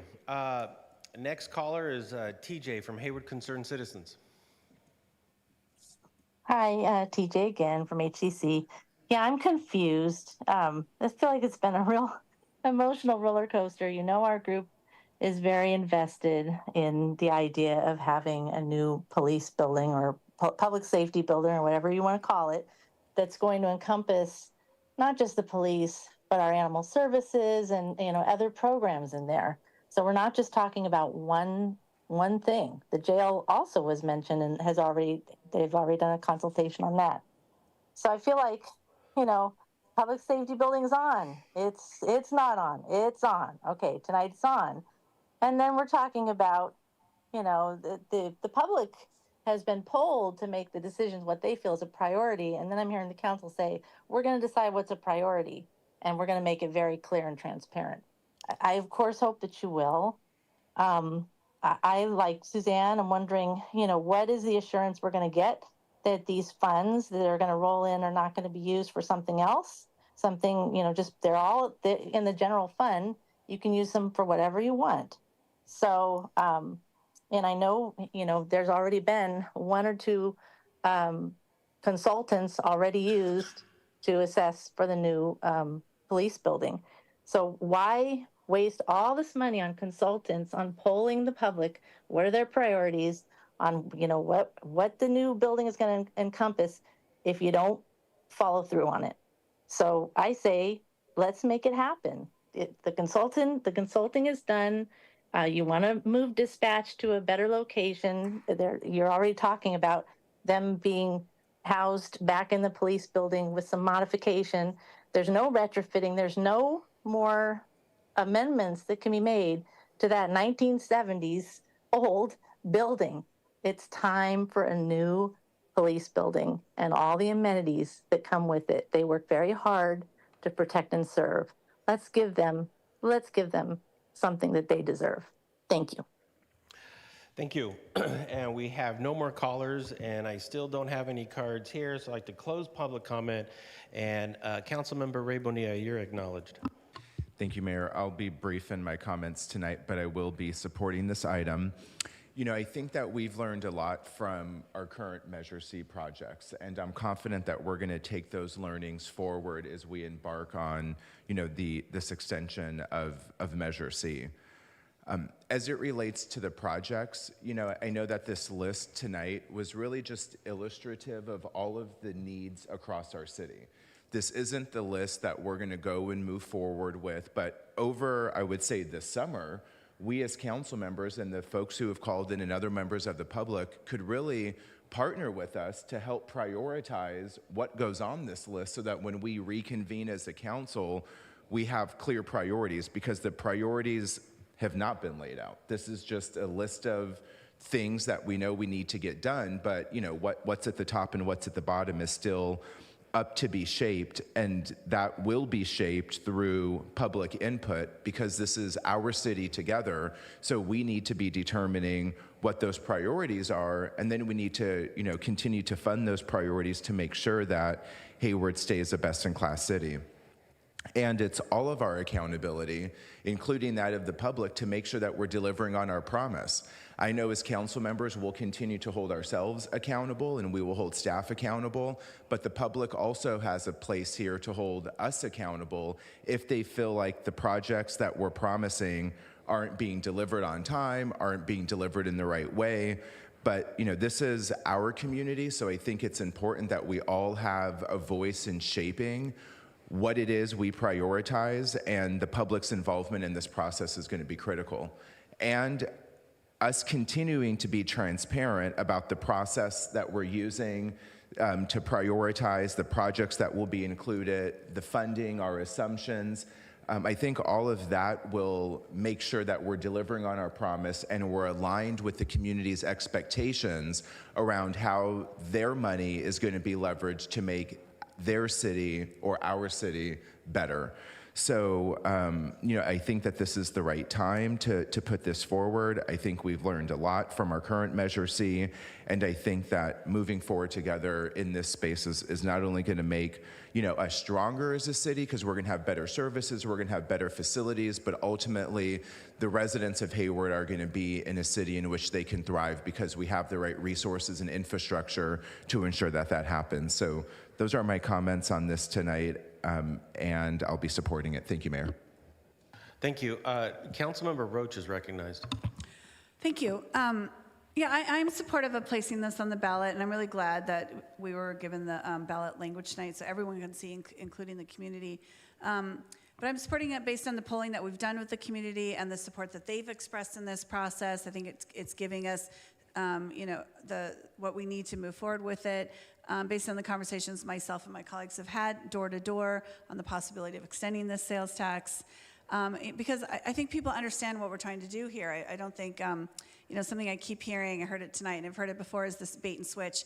And I do feel, I want to push back on that because we said in the first Measure C that we were going to build a library, we were going to build a fire training center, we were going to upgrade our fire stations, and we did all that. So there was no bait and switch there. What we're saying tonight is, the ballot question is pretty clear what we're going to do. And I mean, in quote, it says, quote, where is it, that the ballot question says, and modernization of aging city facilities, including for police. I think it's really clear what we're promising in that ballot question, so I don't see a bait and switch here. I mean, to the caller's point, the question is probably, is this a futuristic, every bells and whistles kind of police station, or is this something slightly more realistic that Hayward can afford, that it does include the modernization that I think our police officers deserve and that the community deserves and that they're asking for, but is something realistic based on the Measure C funds that we see coming in for the future. And so to the point of the prioritization list, we have a ballot question. That is what we're promising to do. Within that promise, what can we realistically do? Is it a new state-of-the-art WICS facility, or is it a remodel of the WICS facility? Is it every pothole in the city, or is it some version of that allows us to maintain our most disrepaired roads at this point? So I think that's the prioritization we're talking about, not whether or not we're going to do the things that our ballot question suggests. And so I'm supportive of it, and I hope the callers will hear me, and I hope the community hears me, that we don't take this lightly. We understand what we're asking of the community. I do. I mean, it's a big deal to ask the community to extend a sales tax and to continue to paying for that. We're all going to be doing that for years to come if we pass this ballot in the fall. And it's not done lightly by anyone, but there are unmet needs in the city. And in the past, we said the same thing, and we were able to deliver on those unmet needs. Our library is now the jewel of our city. Our state-of-the-art fire training facility is a draw from all over the region to train firefighters. And I think it's something we can all be proud of. And I think that's what we're trying to do here with unmet needs. And with this potential sales tax will allow us to meet some of those needs. And so for that reason, I'm going to support it. And I hope the community will join me in doing that so that we can continue to create these facilities in Hayward that everybody deserves and wants. And we will be holding these discussions in the fall so that before anyone votes on this in November, we've looked at more detailed cost of what it will take to build some of these facilities, what we're really looking at to continue to fund the HART program, what that looks like. So can we only afford to give certain amounts of money to services, and are we looking for grants from other partnering agencies? Can we afford to only do a certain kind of facility, and we're looking for grants and partners from other agencies? So I think we'll continue that work. I don't think there's any question that we intend to do that, and I am going to support this going forward, and I look forward to continue working with staff on that and my colleagues to be as clear as we can with the community, and invite you to come and talk to us in those discussions as well, and I hope you'll join me in supporting that. Thank you. Thank you. Councilmember Goldstein is recognized. Thank you, Mayor. One thing I've learned in 12 years serving this city is that our financial accountability in this city is very strong.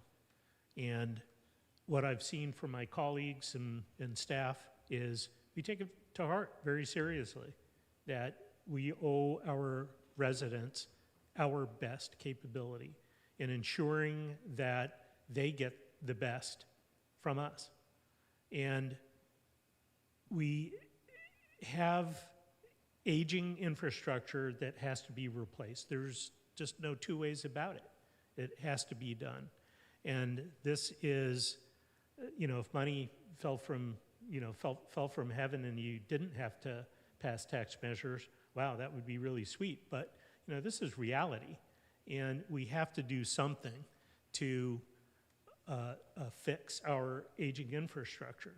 And I hope the caller that came in that was talking about bait and switch was only talking about a fear that she had that we might do that. But I can tell you, if you go back and look at the documentation on what the city promised we would do with the money and what we actually delivered, I think you'll be impressed, as I am. I think our city has really done a fantastic job. The individuals in staff and on council that are responsible for making the decisions and ensuring that the projects come in as best they can on time and on budget. Things happen, but the fact is, I think our staff and our council, past council, have done a fantastic job, and I expect nothing less. And we deserve the best. I mean, when I say we, I mean Hayward residents deserve the best and should not have to unnecessarily put up with aging infrastructure if we can find a solution to fix it. And this is the most reasonable solution. So I'm in favor of it. I'll be voting in favor. Thank you. Thank you. Councilmember Zermeño is recognized. Mayor, thank you very much. Most of the emails I receive are about public safety. So we know very well, I know very well that the first priority, our top priority will be a public safety building. Simple as that. Last week we had a sinkhole on Hesperian Boulevard. Our infrastructure is aging. That's why we need to do potholes in streets. On Sunday, library hours, refurbishing of the Weeks Library. Because we have students, and because, as our mayor says, we have an education city, and these two items certainly are for the education aspect of it. All I know is that we have delivered on our past promises on this measure. I know that collectively we will deliver on these other items that we saw up on the screen up there, because you, our residents, deserve the best that our city can offer, and I'm sure that we all will work towards that. And Mayor, has there been a motion on this? Okay, I'll second your motion. Thank you. Thank you. Councilmember Syrup is recognized. Thank you, Mayor. Of course, I'll be supporting this. I also just wanted to extend gratitude to Councilmember Roach. She really helped lead the charge in getting the word out to the community and also wrangling us to get the word out into the community. So I just want to recognize your organizing work and appreciate you for it. I also want to acknowledge and agree with your comments around being realistic and being reasonable. I think we have heard from the community what the priorities are, and we're going to continue to hear from the community what the priorities are. But we sent a survey out to hundreds and in the mail, and then also surveyed in person, a couple hundred more. So we've spoken to a few thousand residents around what our community is looking for from these dollars, and we kind of have the thankless task of trying to fit that peg into whatever shaped hole it ends up being. And just to be clear around, how I'm thinking about this, because I feel like some of the comments were in regards to how I'm trying to be creative with funding. If the building was priority 5 and we're allocating, 50% of this $200 million we're bringing into it, that's because we're also being realistic about that's how much things cost, and that's a lower estimate. Like the mayor was saying, it could be even more expensive. So there's no way we can't get creative about finding and financing these kinds of projects, but there are other needs we have to address too. And so the way I'm looking at this is, I'm not expecting everyone to be 100% happy with the final prioritization, but I know that Hayward will be better for it. And the last time we had I don't remember if it's a work session or a public hearing on this item, but the mayor made a great point that this is an investment.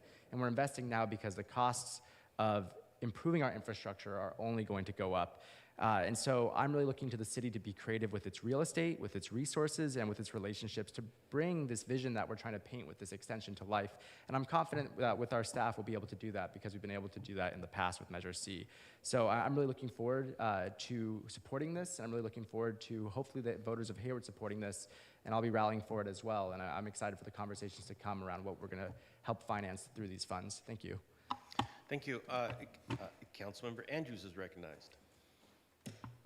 Thank you. That's right. Thank you, Mayor. Thank you, staff, for providing this list. Just want to reiterate the measure is for us to create leveraging positions, not necessarily to pay for everything. We have to have some sort of starting point. And I think we all agree that the Public Safety Center is very, very important. And just like we talked about having tools in our previous item, this is a tool in order to help us get there, but we can't get there without this starting point. So I'll be supporting the measure. I would say, though, I do agree with some of the callers' comments in terms of we can't pay for everything, so we don't want to sell this as paying for everything. But I do want to look at different assessments to confirm what is the starting point and looking at what facilities we are going to work on. But also, I see that Weeks Branch Library is on here, and to me, it's not just about the building with Weeks. It's about the services that are being provided at Weeks, and are we doing it in a way that is not impacting that community in a negative way? And I would say that we should also look at the services currently as part of that assessment and what kind of working groups we can create in order to look at some of the issues that I see there. And something similar can be looked at for the SAC. As our interim city manager mentioned, that is an opportunity for a public-private partnership. Is there a working group we can look at in terms of using this leverage in order to do that? So those are some of the things that I'm looking forward to seeing in the next few months, but definitely want to reiterate, Weeks is more than just a building, so we need to figure something out.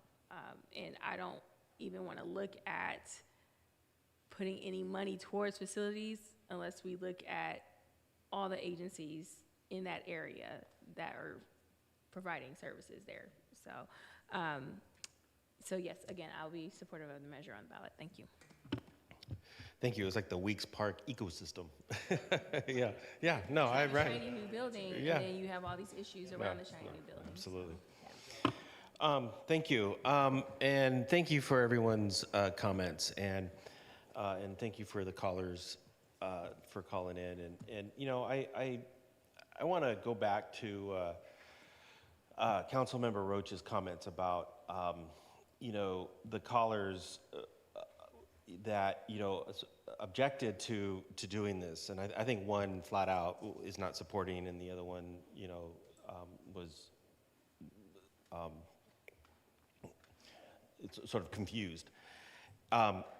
One, let me since I've been up here, I have never seen any of our, first of all, I have never seen a council member or a mayor not take this process seriously. That's the first thing. We've always been methodical, we've always been studied, and we've always taken this process very seriously. Councilmember Roach is absolutely correct. We absolutely just don't go to the community and ask for this just to ask. It's done very deliberative, it's done very purposeful, and we have very smart people managing and stewarding this process. And so I want to be very clear about that. The other thing I want to be very clear is the promise we made with Measure C. We delivered on those promises. And we continue to deliver on those promises. A library, that's a pretty successful building. That is a beautiful building. A park, Heritage Park. Renovated every firehouse in the city of Hayward. Built a firehouse that is a regional draw, right? Regional.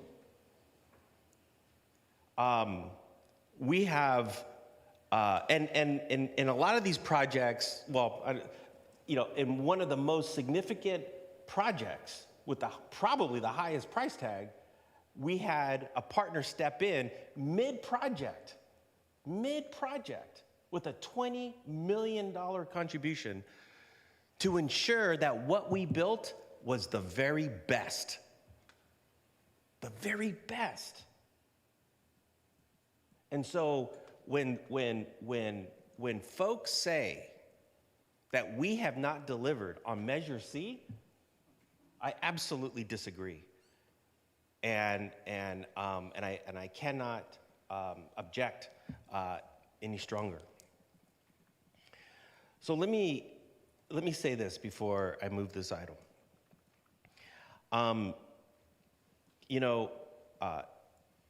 Measure C was a promise to this generation, right? And I think what we're doing tonight is our promise for next generation, right? And it is incumbent upon us up here to start thinking about the next 2 generations. Native Americans have a tradition where they plan for the next 7 generations. All we're asking is 2. All I'm asking for is 2. And that's what we're doing here. And I think we are in a great place to do it because we have delivered on the generation today with current Measure C. That the library building, the park, firehouse. We have invested in public safety. We have invested in education. We have invested in programs and services that has put the city in such a position that we have been at the forefront in the county, if not in the region. We're doing things in the city that no other city can say they're doing. It is because of Measure C. It is because of our promise to this generation. And what we're doing tonight is now extending this to the next. And I think that is a cause quite noble. Our priorities are, yes, we are very serious, and we've been very methodical about our priorities. We've surveyed, we've tested, we've as a council, we have established our own priorities. We have our strategic initiatives, and we're, and we have taken community input, we have taken survey input, we have taken council input, we have taken staff input, and our priorities are essentially 3 things where we've applied Measure C on: facilities, infrastructure, and services. And those investmts have positioned this city to be in the place that we are in today, which I would argue is quite strong. And that's what we're doing tonight. We are prioritizing facilities, services, and infrastructure. And make no mistake, all of us up here know it. We've all talked to people. Especially on the eve of National Night Out, right? Public safety has been and will be a top priority in our city for a very long time. People want a safe community. People want a healthy community. And one of the things that we have been talking about up here is building a police facility that encompasses everything we have been talking about up here.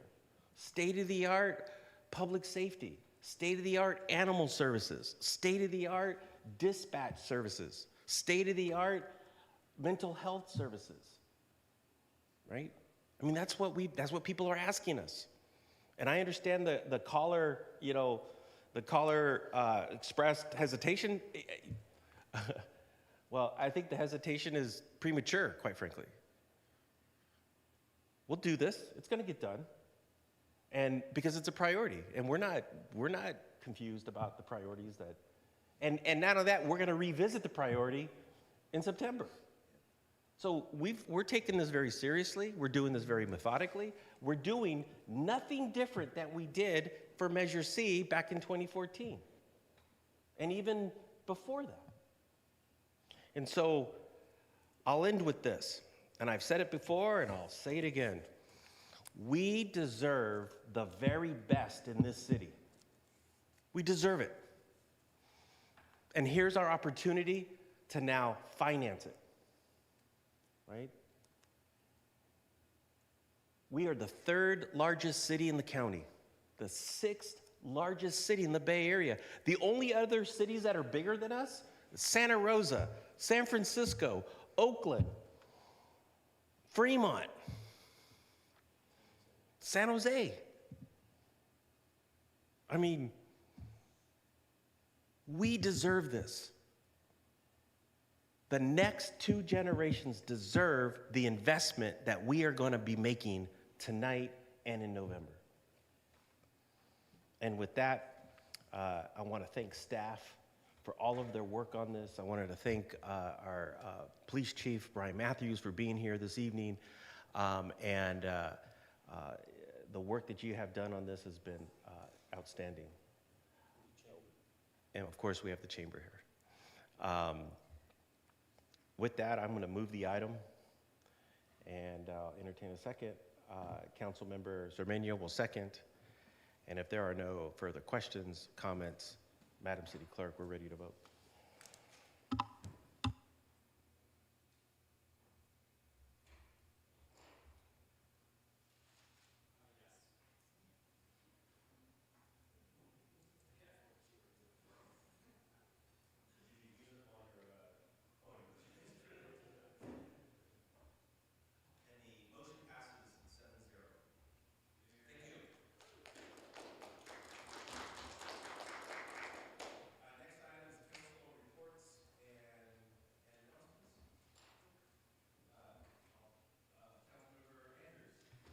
Let me guess. No, I'm kidding. Go ahead. No, I want you to guess. What is it? Juneteenth. We actually have a Keep Hayward Clean and Green cleanup. I knew it. I wanted to announce that there is a Keep Hayward Clean and Green cleanup at Roos Park from 8 to 12. And then you can go to Juneteenth at Heritage Plaza from 12 to 6. We'll have YouTube and Netflix star Mika. If you have a kid under 5, this is like Beyonce, y'all. So this is a big deal for us. And also, I mentioned this to our Congressman Swalwell that Mika was coming, and he said, "You got her." So it was a big deal to him. Also, we have a meet and greet with the Black Cowboys Association, so you'll be able to take photos with cowboys and horses, which I know our mayor is very sad about missing. And then wanted to just also acknowledge Councilmember Dan Goldstein, Ray Bonilla, and George Syrup for helping out with contributions to the event. Thank you so much. And then also wanted to have a little bit of a success story. We did have a ribbon cutting for East Bay Eats this past week that has 25 restaurants in downtown. And one of the restaurants, Sacred Pig, will be at Juneteenth. So nice little connection there this week. So very excited to have them, and look forward to also want to give a shout out to the Chamber of Commerce because they have bringing back the street parties to downtown Hayward. We will be there Thursday, 5:30 to 8:30.